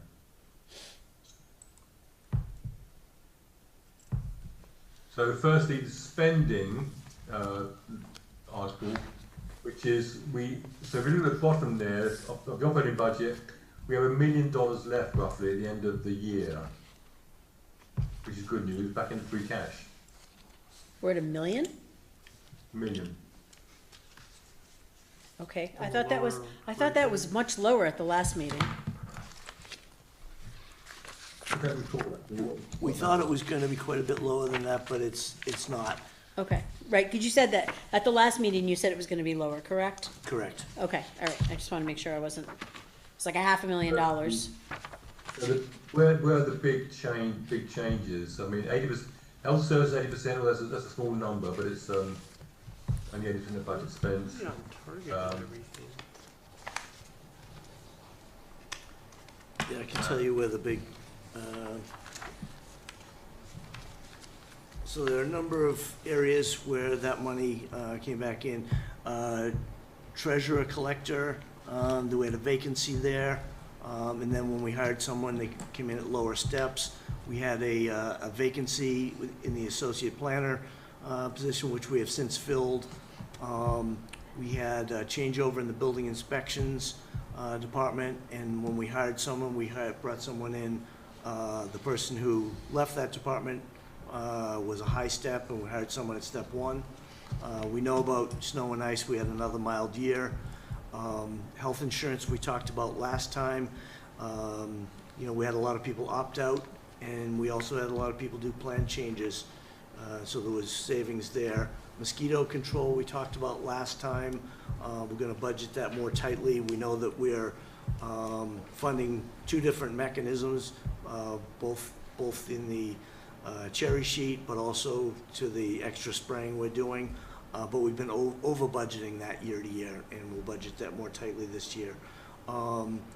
The veterans benefits, there was not much paid out of there, and that's because our VSO is doing a great job in deferring people from paying out local aid and getting them disability benefits, which are paid straight through the VA at no cost to the town. Reserve fund, there was money left over there. We had money that we thought we were going to have to pay to Assabet, and we didn't. We had 3 police officers that started at lower steps than were budgeted. And we had a lot of money left over in on-call and part-time salaries at the fire department. Our fuel cost for all vehicles was significantly lower than anticipated. We just didn't see the raise in prices of gasoline and diesel across the board, as well as savings there because of a mild winter. And then our utility costs were much lower than we budgeted. Those were the main areas. Okay. And health insurance, there was significant money left over, but I touched on that. Okay. Any questions, comments on the operating budget?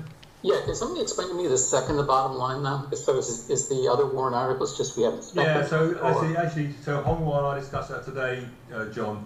So this is all of the money from warrant articles from this year and also previous years that's still on the books, basically. So we started out with $2 million authorised as warrant articles, and we end up the year with $1 million left over. So this is not unexpected that money doesn't always get spent out of warrant articles. This will include things like the assessor, periodic revaluation money, for example, would be in that number, I think. So what Hong Wan I talked about today was maybe we should do an analysis of what's left in there in that $1 million? And is there money that should be somehow clawed back into the into free cash, or is it, can we use it some other way? So Yeah, exactly. How much of that is really committed? Well, it's all committed. Don't know. So it's all, Not committed, it's, but yeah. committed, but then not spent. Well, right, so it's all committed to the way it was voted, right? It's just Understood, but- not encumbered is kind of the word we're looking for, right? So not, it's committed to be spent, but it's all money that cannot be spent outside of the way it was voted at town meeting. It's authorized, Right. but not spent yet. But Right, can so be if we spent- authorized $100 for something, but it only ended up costing us 50, what do we do with the other 50? So, Yeah, I mean, that's right, it could just sit there, I think, yeah, definitely. so in So I the think that- past, the accountant, will work with the town administrator and, sometimes FinCom to go through and say, okay, there's $50 left here, there's this much left here, and then that, you can do one of two things. You can take that money and put it towards a specific article at the next town meeting. So if it was $50 to be spent on a water faucet, you can say, we didn't use this in, Article 24 from ATM 23, so we're gonna take that $50 and put it towards this, or it can just all be one article and go back into free cash. So when are we gonna do that analysis? So, Well, I think I'm not sure when, John, but I think we should do the analysis, fairly soon, to see what's there and understand what's there and can be used. it can't be Yeah. done we can't actually do it until annual town meeting. Right, so what, Right, but we can understand what's in there. Right. There should be a bunch of lines there that says, these are all things from ATM 21, 22, 23, or whatever. Would it- We can do the analysis now, Maria. You can't actually spend the money until town. what I would suggest that we consider is Hung-Hwa and I go through this article by article and make a recommendation on what should be closed out to free cash for next annual town meeting. And at least you know a number. If you remember last February at Capital Saturday, we came to you with the articles that we recommended closing out, and that's what we did. I forget how much we closed out, but it was, Wasn't huge money. it wasn't, yeah, it wasn't huge. There Yeah, was- but it It was was- actually more that I wanted to close out, and there was some pushback on, leave this, leave this. But we could start doing that now and come back to you in the fall with a recommendation, hey, we recommend we put this, whatever it is, back. And there may be good reasons why we don't close out some of them, and then good reasons why we should put some of it back to free cash or to another purpose. Yeah, okay. Any other questions, comments on this? So just for full understanding, because I think I understand, but we're talking about the 1.12 or 1.012 million. Yeah. Yeah. That's the portion that is not automatically rolling back into free cash. Right. Correct, yeah. So the 1.038 automatically rolls back into free cash because it was budget. The raise and appropriate stuff is the remaining 1.012. That's what- different articles, Right. specific Yep. items, yep. And of that, are we sure that all of the initiatives that those are put towards are done and not going to need any more of that So money? that's what or- they're gonna do and So bring it that's the back to analysis us. we're talking, okay. Yep. Got it, thank you. Yeah, there may be things that need, there may be ongoing expenses that we know we're going to be spending money on over the next 2 years or something. Yeah, because some of the projects are long-term, that's why we do it as warrant articles, right? Yeah, because I've heard some discussion, we can pull that from the 2017 whatever, so I Right. just want to make sure So if we you know, have, if you have monies that were supposed to go to town hall exterior renovations, and all of a sudden, instead of the firehouse stairs, it's these stairs, and we have $10,000 left in an old article, if it is for exterior renovations, you probably could use that to do these stairs. Right. I looked, the fire station doesn't have any renovation money left in there, because I got a report from March that Carly had sent out, We and haven't there are had that. nothing. Is the DOR certified free cash now? No. It's like someone's speaking, I can't hear. Yeah, Tony, Susan wanted to know if DOR certified free cash, and they have not yet. No, I've not seen anything, no. They come back in September, right? We'll do that by the end of Yeah. September. So, Yeah, we get the magic number in September, I think, yeah. but that's a Yeah, great okay. number. And then income, we are slightly above, so that's good news as well. Again, with the local receipts, we're above. A little bit with state aid, but that happened last year as well, with Yeah, local yeah, receipts. Yeah. Is that the hotel stuff, or what's? That's excise tax, right? Oh, okay, yep. That's a mix of. Yeah, it's a mix of a bunch of Yeah. different things, Yeah. but either last year or the year before, the majority of the overage was like excise tax, all of a sudden kinda blew up one year, and so that's a significant number. Yeah. And the hotel I've always projected as low, because I don't know what's gonna happen year to year. I know they get busy with their conferences and stuff like that, but each year it's coming better, which is good, but I don't wanna do that one year that Put that in we too project too high high and and all of a we're sudden we in miss it. Yeah. That would be it would be Yeah, catastrophe. no, it's better to go low with them, Yeah. because you don't know, But although then, they're yeah, busy. We're $1 million up on what we expected, $1.5 million up actually, on what we expected. So, that's good. Yeah, it's a big That number. impacts cash as well. And then reserves, nothing big surprising here, I don't think. Our reserve fund we're down 50,000. Sterilisation grew, free cash was obviously some was spent in the town meeting. Is Yeah, that why well, that yeah. free cash number's lower? I Because suppose so, yeah, that must be right, must be. it's $1 million. We spent $1 million in the fourth quarter from town meeting? In town Yeah, meeting? you remember all the articles that had free cash attached to them. Yeah. Yeah, but that was free cash for 2026. That wouldn't have, it would have had to been the stuff in the special within the annual. Was there $1 million worth of stuff in that? I'll go back and check on that. In the, Right, because, yeah.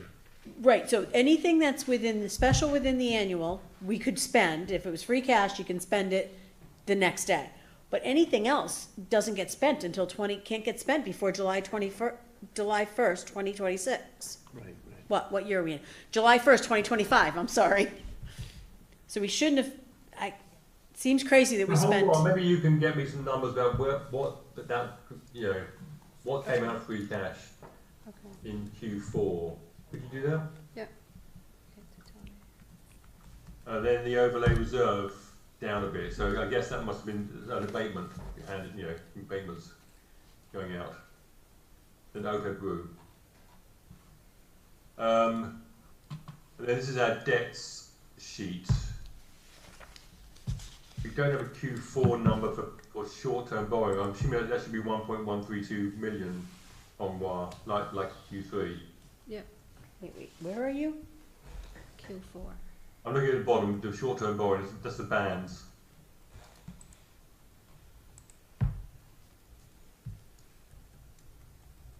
Okay. And you're saying it should be 1.1 or? Yeah, I think because the bands can roll on right from quarter to quarter. We took out new bands for some things, which actually the next slide shows, late in the year, late in Q2. So that number should be the same in Q4, I think. Yeah. We pay the interest like yearly, I think, on those. Wait a second, is that the amount you take, or is that the outstanding That's principal? the principal. That 1.132 is the principal. Right, And so- the next slide, I think, shows that. So this is 1.132. So we had a new band in November, which was the fire tender Wait, did and we, 2 lots of road maintenance. wait, hold on a One got second. rolled over. Did we get the fire tender in? Do we have that? No. Then why would we ban it? That authorization in 2024 was, Well, we make payments not just when it arrives, we making a payment when it comes off the assembly line. so it's off the assembly line and going for Right. the okay, for the For the fit up. fitting. Okay, so Right. that's different. Okay, so then we have to bond it once it comes off the assembly line. Right. Because we do own it. Okay, Right. I'm sorry. I thought that was like another 2 years away. That's why I was a little surprised that would have been hitting the ban. Because that was voted at last year's ATM. You talking about the tender or the? ATM, yeah, ATM 2024, it says here. The tender, 2024, we voted it. Special, I think that was special, that was fall town meeting 2 years ago, wasn't it? Well, it says annual. It says annual 2024. So, all right, that's fine. I was just surprised, that's all, because I thought that was another year out. So, it makes sense that once it comes off the assembly line, we take possession of it. Okay. And there's what this slide shows is a bunch of other stuff authorised, not yet banned, that we've voted for it, but there'll be a ban to that at some point in the future, Yep, okay. like the 1.2 million for the fire truck. This is actually out of date, but I think Mike was saying these numbers are much the same. I need to update these numbers for Q4. Yeah, there was very little change. Q3 and 4 were the same, and there was very little change actually from Q2. We know coming into the quarter that we're in now, there is going to be a change because of the votes from this past annual town meeting. Yeah, so the plan number will change. Yeah. Right. Yeah. Okay, and then tax, we have no update on this year. The name has been away, and we haven't got this number yet, so we'll come back later with this number. So that's the financial dashboard. Okay. Before you go, Mike, there's no reserve fund transfer tonight, but I guess there will be next time for the fire station stairs, right? Potentially. Okay. Yeah, there is about $10,000 that we're going to pay out on the contract I discussed earlier. Right. We have some exterior work that we're probably not going to do on town hall. That's something I'd like to talk about. Rather than, we could use the reserve fund, or we could use something that's sitting there that's not going to get used. But is it in the warrant article? A warrant article. Right, so that's like 12 grand, right? Yeah. Yeah, but it was voted for town hall. So we could reopen the warrant and add it to the October warrant to take that money. But it's voted for town hall, so I don't know. Maybe it's cleaner to just do the reserve fund transfer and send that money back to free cash. I think so, otherwise you have to get a town vote for it Right. to change it different, to make it different. I was expecting a reserve fund transfer for that because it's like an emergency thing, right? Right. Yeah. Quite. Yeah, if that warrant was for exterior work at the fire station, we could use it. But I don't think it's even municipal buildings. I think, because that was for pointing Yeah. some stuff around, and that was. We'll look them over. Yeah, I think that was specifically written for town hall. Okay. Yeah. Okay. Okay, so no reserve fund transfers. Okay, next, so Mike, I think there's nothing really more for you if you want to go, and Hongwa. Well, you have town assessor, and Mike John's given an update. Oh, yeah, maybe. Do you want to take that out of order? Well, I think the other next two, I think there's nothing more to say, I don't think, at the moment on these. So I don't have any updates on the FY26 budget. I've got no updates on the 27 budget and the override. So we can, unless there's anyone got any questions or comments on those, we can pass over those two, I think. Anyone have any concerns, questions? Actually, I do. Tony, is the current model that we're using to forecast Budget 27 available on the share? No, but I can put it on the share for you. Can you, please? Yeah. Thank you. Yeah. Okay, any other questions or comments on 27 budget? Not at the moment. Okay, let's talk about the assessor then. So Mike, how about a quick update from you on the assessor personnel situation? Yeah, so I think I briefed you last meeting that Jim Doherty is the interim assessor. He's working here 1 full day a week. Sometimes it's split, 2 half days, and then some remote work. He has been in contact with our consultants. He had a meeting with one of them today here. He's working out very well. He was at our department head meeting today. He hasn't found anything unexpected or egregious at this point. Everything in the past had been certified. He did provide the narrative that you saw and that was used at the select board meeting last week as far as opining on a board of assessors. I think people found that generally helpful. He is jumping down to one of your other things here, inspections, and, well, at least as far as inspections, he's going through any questions that have come back from residents, and commercial, assessments.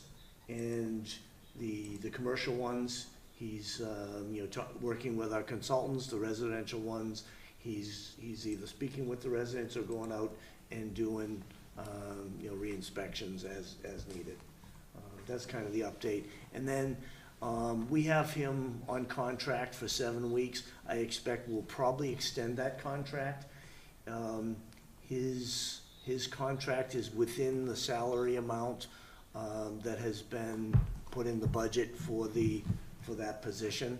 So we're not looking for anything, a reserve fund or anything on that. I expect we'll probably extend him if he's available and open to that. And then I expect that in about a month, sometime in September, we'll put out the recruitment to fill the permanent position. One thing that I think I may have mentioned this last time is that he's working very well with Kanye in the assessing office. She is getting some additional training, which she was open to, wanted to do, and we're very open to sending her to that training so she can better answer residents' questions as they come in. So I think we've got a good succession plan set up so far. But we are holding, I think it's smart to hold off on doing that recruitment because I think he's a stabilizer there for now, and we want to, if there's any unknowns, we want to find those out before we bring in a permanent person. Any questions? Great, thank you, Mike. Sure. And I spoke with the select board last week, and they seem very amenable with the idea of recommending a board of assessors, as we discussed, and also with updating the financial policies. Starting with the sort of straw man we put together, but I think the idea is to have Jim weigh in on that as well. So we'll get some language together for updated financial policies in due course, I think. Can I ask a question about, he's an interim employee, so he's not in as a consultant? No, he's our interim assessor. I understand, but he's not being paid, actually, is he being paid through payroll? No, we're paying him a contract price. So he's not, no health benefits. Right. So in the budget for the assessor line item, is it coming out of payroll or is it coming out of consultants? If he's a consultant, it has to come out of a consultant fee, which means we may need to transfer interdepartmental budget line items, or is he getting paid out of the payroll salary number? Because he's an interim employee, correct? It's contracted. Right, it's contracted. But he's not a consultant. You guys need to figure that out, right? Yeah, we'll figure that out and come back to you with an answer. Because if you gotta pay him out of consultant, you don't have enough consulting fees. We just need to, but we need to transfer the money from salaries to consulting. Well, he can be a 1099 employee, right? Where you're an employee, but you don't get all the benefits. You just get paid a fee for working. Right, but that's a consultant, Yeah, and we'll those come come back out to of you with consulting line clarification on items. that. So in the past, when that's happened, we've had to do that. We have to take the money from the salary line item and put it into consulting. If he's an interim employee, however we do that, if it's an employee and not a consultant, then he get paid out of the salary line item. Yeah, we'll come back with clarification on that. Okay, because if that's the case, it probably makes sense to get that to the October meeting, Right. right? So, Any other questions or comments on the assessor situation, which seems to be all quieting down now? Okay. Thank you, Mike. You're welcome. I put a topic on here, Fire Station Building Committee, as it's such a hot topic. I thought it should be an ongoing, permanent agenda item, rather than having Maria report at the end of the meeting on the Fire Station Committee. So Maria, do you want to give us a quick update on where we are? I know we had some discussion about it already tonight, so yeah, maybe... so we've already talked about the warrant articles. Basically, the committee, last week, as Mike said, we ranked the properties that were left. We do have a list on the website of historical properties. That's about 3 pages long, and it lists all the properties we've already looked at and the reasons. There's a column that shows the reasons why we didn't pick those. We are, at our last meeting, it was a lot about that. We also, about the town meeting and the properties. We also discussed, MAC has been having a listening group on Monday nights of some people who have had concerns and are very vocal and have had concerns, and also other people. It's a mixed group. There are people on that committee who were very much in favor of fire station. And so he reported out on that. And that group specifically was to give ideas on, things like where it should be, how they think that we can cut the building or, shrink the building a little bit, various things. We've taken all that information and, for the most part, a lot of that information, particularly about how you can shrink the size of the building, is going to end up going to the architects. Because part of the thing is, it's easy to say, just shrink the aisleway down to 4 feet instead of 7 feet. Well, 7 feet might be code. So we need to figure that out. And we don't know all that information, right? We know a lot of it, but we don't have that kind of nitty gritty. That's why we've hired professionals. So we're doing that. We're trying to work with the public. We're trying to, the point of that group was just sort of try to get everyone on the same page. Whether or not that works or not is I don't know. But at this point, we are taking those suggestions and it's being brought back to the committee.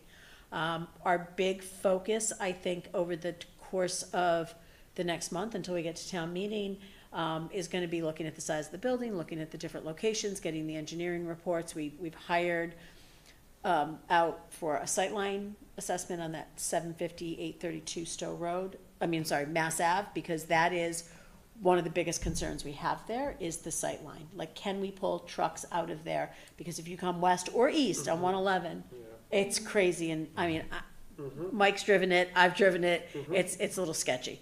And then we've also are getting some engineering information from 1300. Now, we already have an engineering report from when we looked at that property initially it had to be 6 or 7 years ago. It's a pretty good report. It's got a lot of information in it.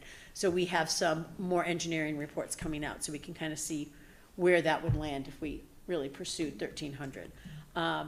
And we continue to have 72 Stowe Road, 502. 502 is those two properties are still on the list. We, I think, would all agree if we had a meeting tonight, we were all really happy that the zoning is now going to be moving forward. Because that was really important. We can't do much until we can't design a building, we can't do anything until we get this zoning settled. And the goal is to get that settled in October and come back in December for design fees.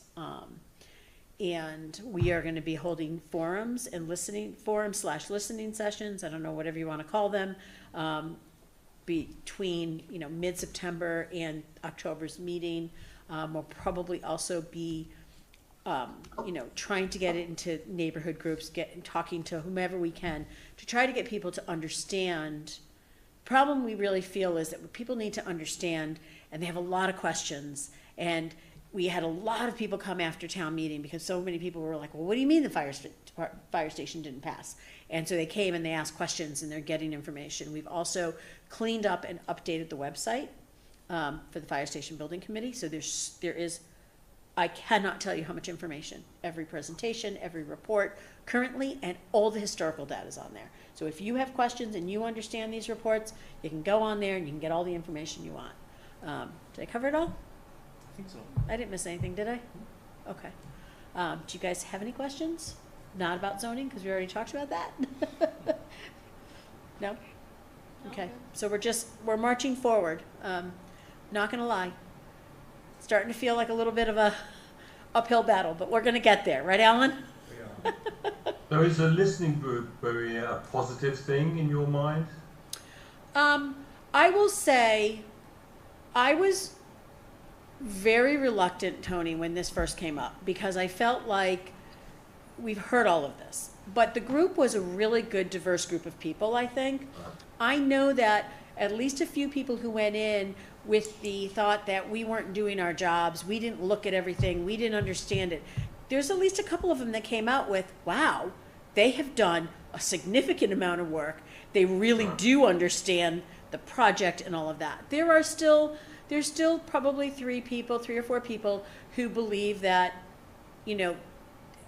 that we don't ask enough questions, that a lot of what we say is our opinion versus fact. There's still people who have their set of concerns, but I do think that, I think it did allow some people to realize that we listened to everything people tell us, and we followed up on a lot of the stuff people told us. And so, you know, you're never gonna get 100% of the people. There's gonna be people who are not gonna be in favor of this project or not have faith in the committee's work, but I think that it ultimately worked out okay, and I think there's people that walked out of there like feeling like, wow, this committee's really doing a good job. And it's not about us doing a good job, it's about people having faith in the information we put out there, in presentations, in, you know, when we talk about sites and we say the programming at this site is better because, it's just people understanding we have all this information, and oh, by the way, it's all posted, so you can look at it too. So I do think it, in the end, I feel more comfortable. I think it worked out better than I had expected it would, Tony. Yeah, it sounds like it's better to have those objections surfaced and addressed in that forum rather than the town meeting floor. Right? Absolutely, and I think that was the goal. The other thing is, though, we just need to understand, and I think the building committee needs to get to that point too, we all just need to understand, there is just going to be a number of people who, no matter what we say and no matter what information we give out, it's just not ever going to be enough, you know. So we're doing everything we can. We're being as transparent as possible. The information is out there. We are not going to be able to make this, and we've heard this, we're not going to be able to get a $10 million building. That's not realistic. We're not going to be able to do a 15,000 square foot building. That's not realistic. We've already brought the building from 24,000 square feet down to 20,800 at 72 Stowe Road, because it's different building configurations have different, but at our, what we're calling our base, we've got it down to under 21,000 square feet. And I think that depending on the property, you go a single floor, you can get rid of staircases and mechanicals and elevators, there's more square footage. And then you start looking at the nitty gritty of the building, and I think we're gonna do that more in September. We haven't designed a building, so we can't do value engineering, which seems to be what people want. People want us to have this designed building and cut 10,000 square feet out of it. We don't have a designed building, but we do know the preliminary design, so we can talk about, do we need a conference room and a plan room? Do we need a training room quite that big? So there's things that we can look at, and I think we will do that, so. Well, and part of the reason you don't have a design building is because you don't have a site yet, right? Well, because we didn't get the design fees, right, we don't have a site, Yeah, we that's the didn't get the problem. design We're fees. kind of in a holding pattern, but during this holding pattern, we're doing a lot of work to find other locations, and I think the next step is gonna be to start looking at some of the spaces within this building and say, you know, we don't have, people are like, wants and needs. We don't have any wants. The programming we currently have at 20,800 square feet is what we need. But then how can we take that and say, we need this, but can we still be effective 100 square feet less in this area? Or 500 square feet, you know what I mean? And that's where we're gonna come to. I don't want people to think there's nice to haves on this list. There are not, so. That's helpful, thank you. Okay. Yep. Any other questions, comments? Okay, so this is gonna be a regular on our meeting, right? Yeah. Okay. So next topic is ClearGov. I think there's nothing really more to discuss tonight on that. Hongwa's running, she's running out the door. Hongwa's running out of the room, but at some point before we start our budgeting process, Hongwa's going to present to us a template that she'll be designing and we're all going to agree to. Which will mean we don't need to go into ClearGov if we don't want to. We'll just be able to look at an Excel spreadsheet that will be customised to our personal needs. Yeah, she looks really convinced of that as she's walking out the door. Thank you. Next topic is organisation. So committee liaison assignments. The only one, I recognise there's one error maybe in there about Joe and the library. I did talk with Alan McLean about the personnel board. So it's going to be difficult, I think, to have it's difficult, is it, because their meeting is at 5:30 on the same night as our FinCom meeting. But what he did say was that he really valued Becky's input there, because what they got from Becky was really a lot of town history and institutional knowledge that she brought, which you won't get anywhere if anybody else is likely to be there. So I think what we're going to end up doing is maybe I'll be the liaison but won't go to the meetings, and I'll be a direct liaison with Alan when it's needed, and maybe go to a meeting if I need to go to it, but basically keep a liaison role, but more of a hands-off liaison role. I put it probably the best we can do at this stage, I think. Any other comments and questions about liaisons? Okay, next thing is we have a meeting coming up with the Acton Select Board, Acton FinCom, and the Boxborough, sorry, and the school committee, the AB school committee. So I put together some slides for that meeting. This is supposed to be like a figure out the strategy, financial strategy that we have, you know, and share our issues type of meeting. So I put a few slides together, but I would welcome input and comments on this. So I was going to talk about our FY26 budget and what it looks like, and the two big issues and challenges that we are facing right now as a town. So this is the budget stuff, what it looks like, what went up, what the main budget drivers were for the budget. This is just really essentially a condensed version of what we presented at the town hall town meeting earlier on. Just to give a flavour of what's you know, what our issues are in town. So this is what it looks like in terms of total budget. You know, nothing really new here.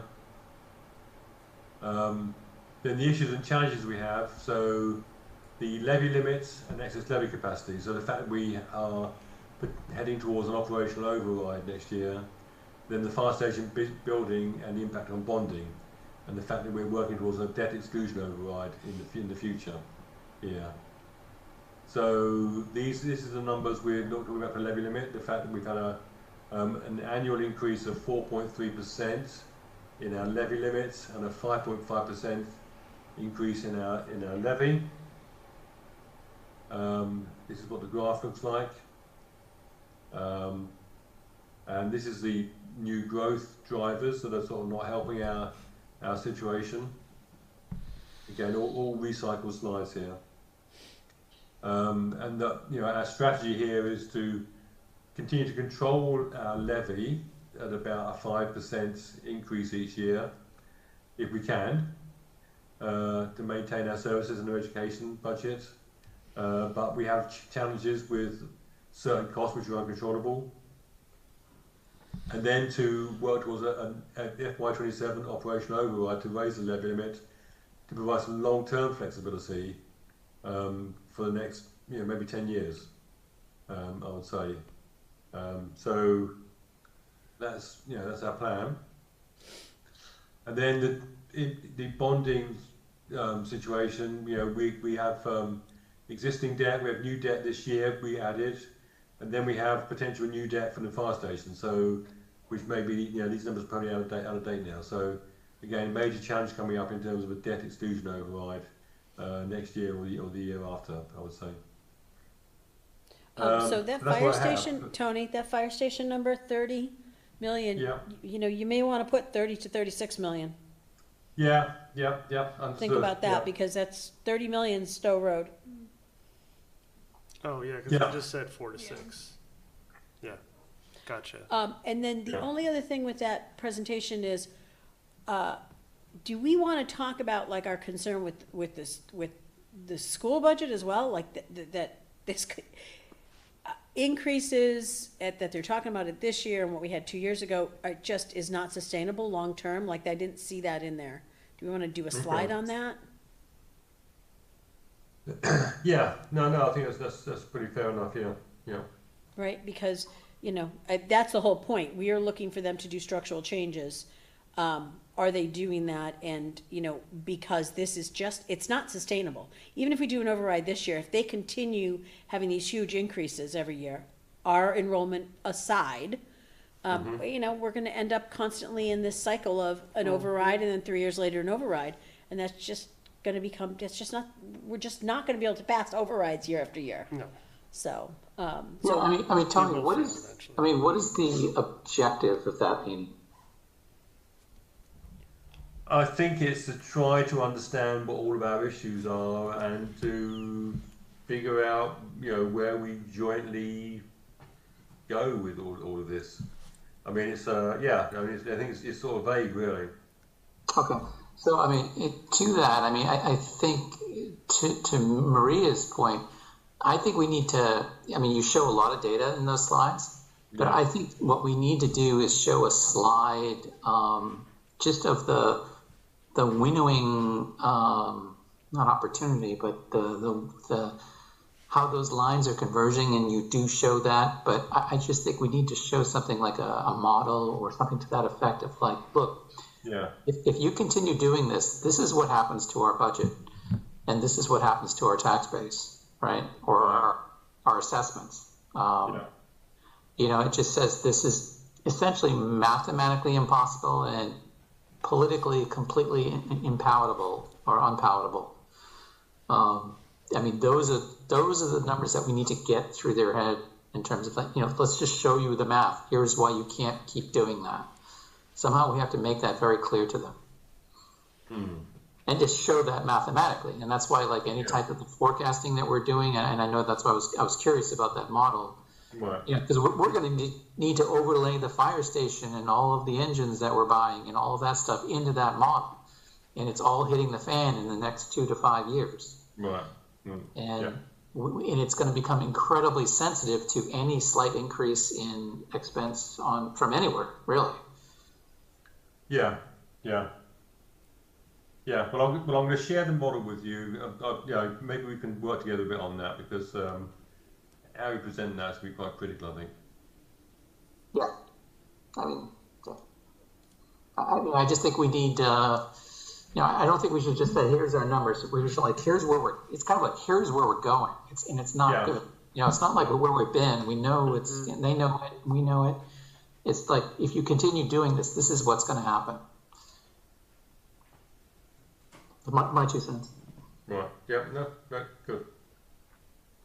Yeah, and have you we had talked initially about maybe you talking with the select board or Mike about, kind of going in with one, because they have the same concerns we have in talking to the select board, right? It's the same concerns. It's about, ultimately, it's the financial strain that the region is putting on the town, both towns. So did we want to kind of look at this more holistically as a town and go to them more holistically as a town, or are we going to do a presentation and the select board's going to do their own presentation? I think we should at least be on the same page. So there should be a conversation. I'll talk to Kristen and see what she's thinking, and we'll try. Maybe we should put our sort of like heads together in terms of making it, stitching the thing together more coherently. Okay. Because I think that's important. Yeah. Okay. Tony, when's that? Is that scheduled? That meeting is the 3rd of September. Yeah, it's on the agenda on the calendar. Is there a time or a place for that? So the time is it still 6:30 with this potluck dinner thing? No, we sort of nixed the potluck. I'm not. Excellent. So 7 o'clock. Chips and sodas beforehand. Potluck. It's not like you may it's a be couple invited early at 7:30 to have chips and sodas, but it's basically no potluck. Okay. So Wednesday at 7 o'clock, the 3rd at 7 o'clock. Here? Where? Yes, and I think it must be in the admin building. Yeah, so it's in the admin building, Charter Road, kind of across the street, right? Where the preschool used to be? Yep. Okay, so wait, you turn down the road by the junior high, right? The big road? I have a dog. So All right, okay, all right. You're So you're gonna have to. I'll It's send not you hard guys to find. directions. Thank you. It's easy to find. It's easy to find. And then once you get in the building, there's, I'm sure there'll be signs. They might even have a greeter. There's a huge room that used to be Danny's place, it was for a teenager, kind of teenage thing. But they've turned it into a conference room. 'cause Basically that other building on the junior Yeah, Danny's high. place has moved since Yeah. then. It's So the- Okay. On the junior high and high school campus, and even actually there's an elementary around they there. have no idea where It's- the road It's is. the other building there. Yeah. Never gone up the road into Yeah, the school. okay, all right. before, So no. we're gonna just get you directions. So, Look all at- right, so it's 7 o'clock, no potluck. Great. Perfect. Yeah, and Excellent. I guess I need to post a quorum for that meeting as well. Yeah, that might already be, it's not a Probably quorum. might be No, done wait, already. Tony, it's a joint meeting. It's a joint meeting. So you need to get an agenda from the region, and you need to Yeah. post that as our finance committee meeting agenda. It's not just a quorum, Okay. because I believe, it depends on how they're presenting this, but it's a proposed meeting. So if it's considered a meeting, you gotta see how if they're posting it as a school committee meeting, then we Yeah. need to post as an actual meeting using the agenda they provide, because it's their meeting. Right, okay. Okay. And then after that, we have, on the 9th, we have a FinCom meeting where we'll be voting finally on these warrant articles. Yeah, And then the next one after that is October the 7th. When, well, I guess we're going to start to thinking about budgeting, I suppose, from October onwards a bit, right? so my guess is, that they're not gonna be, that town hall's not gonna be thinking about it, but I think we need to start thinking about it. We need to Yeah. put out our point of view, right, based on our policy. Well, yeah, my point of view is to try and keep it to 5.5%, I think. If the override numbers are what we think they are, we need to, that 5.5%, I think that's our baseline, I think. Well, I think we have to look at the numbers, and, we say that's our baseline, but if we're looking at an override, how tight are we gonna ask the departments to go? Because I think that we can't go for an override without saying we scrub these budgets and, Yeah, no, I agree, yeah. but it's yeah. also I think this is a conversation we have probably on the 7th, but Yeah. what about new employees, adding hours? Well, I think there are things like that, I think in an override year, you don't hire new employees, right? Or So I think that all goes into our point of view, we talk Yeah, about it and we yeah. send it to, the select board. But I'd also position this not as it's an override year, but the override is designed to be strategic for a multi-year override. So really the same considerations occur in all future years. We're not saying this is a year, I'm not saying we shouldn't do those things this year, but they continue on beyond that, I think. Yeah, I think that's just all something we should talk about. I mean, I'm Yeah. not sure that, I don't know about the committee, but, we gotta look at, are we all supportive of an override? Yes. I'm not there yet, so, I think Okay. that's a conversation we need to have as a committee. I wanna know where the money's going. Tony, I you wanna went, know where the yes, money's we should consider that as a question, right? I think Yes. so, Oh, yeah. yep. Particularly, my feeling is until we can get a fire station settled, I'm not really sure that I can support a whole lot of other things, because, we lose 4 firefighters, that's costing us, if we have to send them to the academy, that is costing us $40,000 to $60,000 a firefighter. Every Right out the day. door. Right out the door. Yep. And then we get them trained, and then they don't, if we can hire them in, then they're gone. So I think that's all stuff we have to talk about on the 7th as part of our point of view. Yeah, we're becoming Right. like the minor leagues for We firefighters are in other becoming, towns. that's exactly what we are. And there's some really nice fire stations and public safety buildings in all these basic Exactly. towns. Everywhere else, but So, here. Tony, we have a meeting, the 7th, the 14th, and the 21st, which I understand the 14th special town meeting. We're gonna do all 3 of those dates in October? Do you think we don't need those meetings then? If we don't have budget information on the 21st, I don't know that we do, right? Because we're just coming off a town Well, let's meeting. leave it on there for the time being, and Okay. we can Mm, we can cancel decide it. later whether we can decide on the 7th. If we think we don't need the 21st, we can decide to Okay, scratch that meeting. okay, great, Good. Depending on what's going on at the time. okay, good. Okay, committee reports. Let's start with Joe. No reports, but I did get sworn in to the Affordable Housing Trust this morning, and I have a meeting with Les Fox after Labor Day, just over coffee to get up to speed on the whole Affordable Housing Trust, and that's all. Michelle? I was out of the country for the last PCC. PCCC, yeah. And EDC, I am all looped up for EDC this Thursday, all ready for CPC as well. The last one was canceled, next one's September 4th. Are you sworn in for CPC? Not yet, but So you- I also did want to raise, my husband is on CPC. So if that's a problem, That's not a I'm problem. voting member, No. as long as that's fine.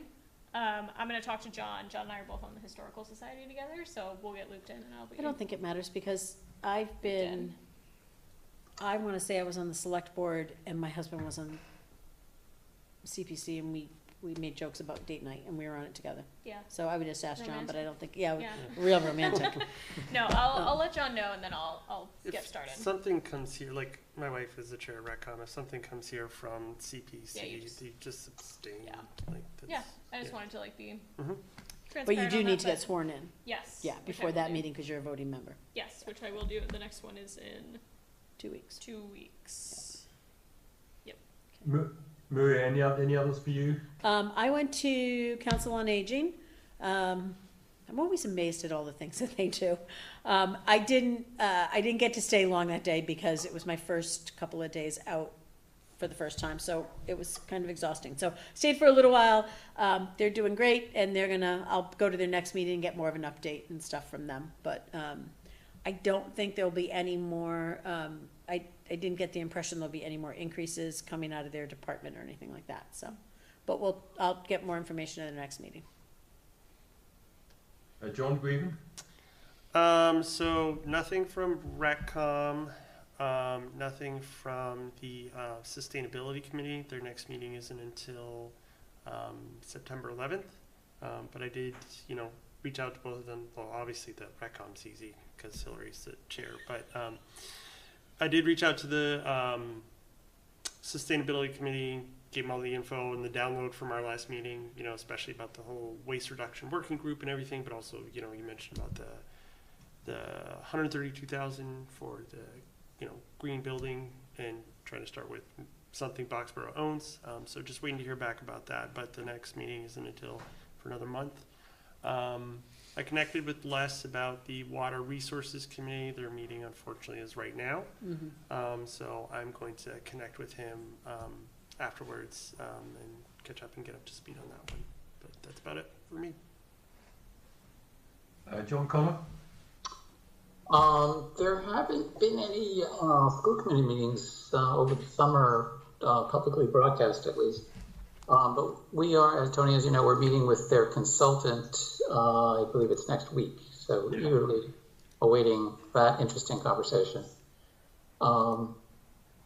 Basically my questions are how do they define success, which would be really interesting to hear, because I think we have a specific way of defining success in terms of dollars and cents, but that's one question I'm going to save for them. And I'm actually looking for anybody else, what their perspective and what they would like to know from the consultant as well. So is this the consultant, which consultant is this? Because there was two, right? There was the how do we define success, and then there was the how do we make structural changes, and that was the one, Tony, that I think we were going to go to, but then never happened. Yeah, that's the one we are now having next Tuesday. So that's the one that Different John's person. talking about? That woman who was going to be doing it has disappeared, and it's somebody else is doing it. And that's the one John's talking about? Yes, John and I are both going to be attending that meeting. Okay. It's a Zoom meeting. And I believe that's the structural changes is their brief, I believe. Yes. Any questions for him or her? Say again? Do you have any questions you want to ask the structural team leader consultant person? No, I think I want to wait for your update to see how it went and to see what they're looking for from us. I think you guys, you were here for the last year's discussion, last 2 years. Like what, what we're looking for structural changes as a committee. Starting with a level budget and funding from there instead of just always asking us for more money. Yeah, and I don't know.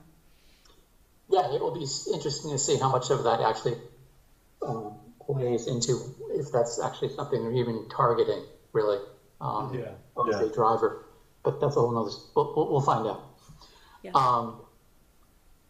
I have not touched base with my other new liaison people. I will do that once I am back. Okay. Okay. In that case, I think we have reached the end of the meeting. I'll take a motion to adjourn. So moved. Second. So, we're going to do a roll call vote with this. So, Joe Stolten, Aye. Michelle, Aye. Neil and I. John Freeman, Aye. John Connor, Aye. and Tony Newton, aye. Thank you, everybody. All right. Thank Good you. night.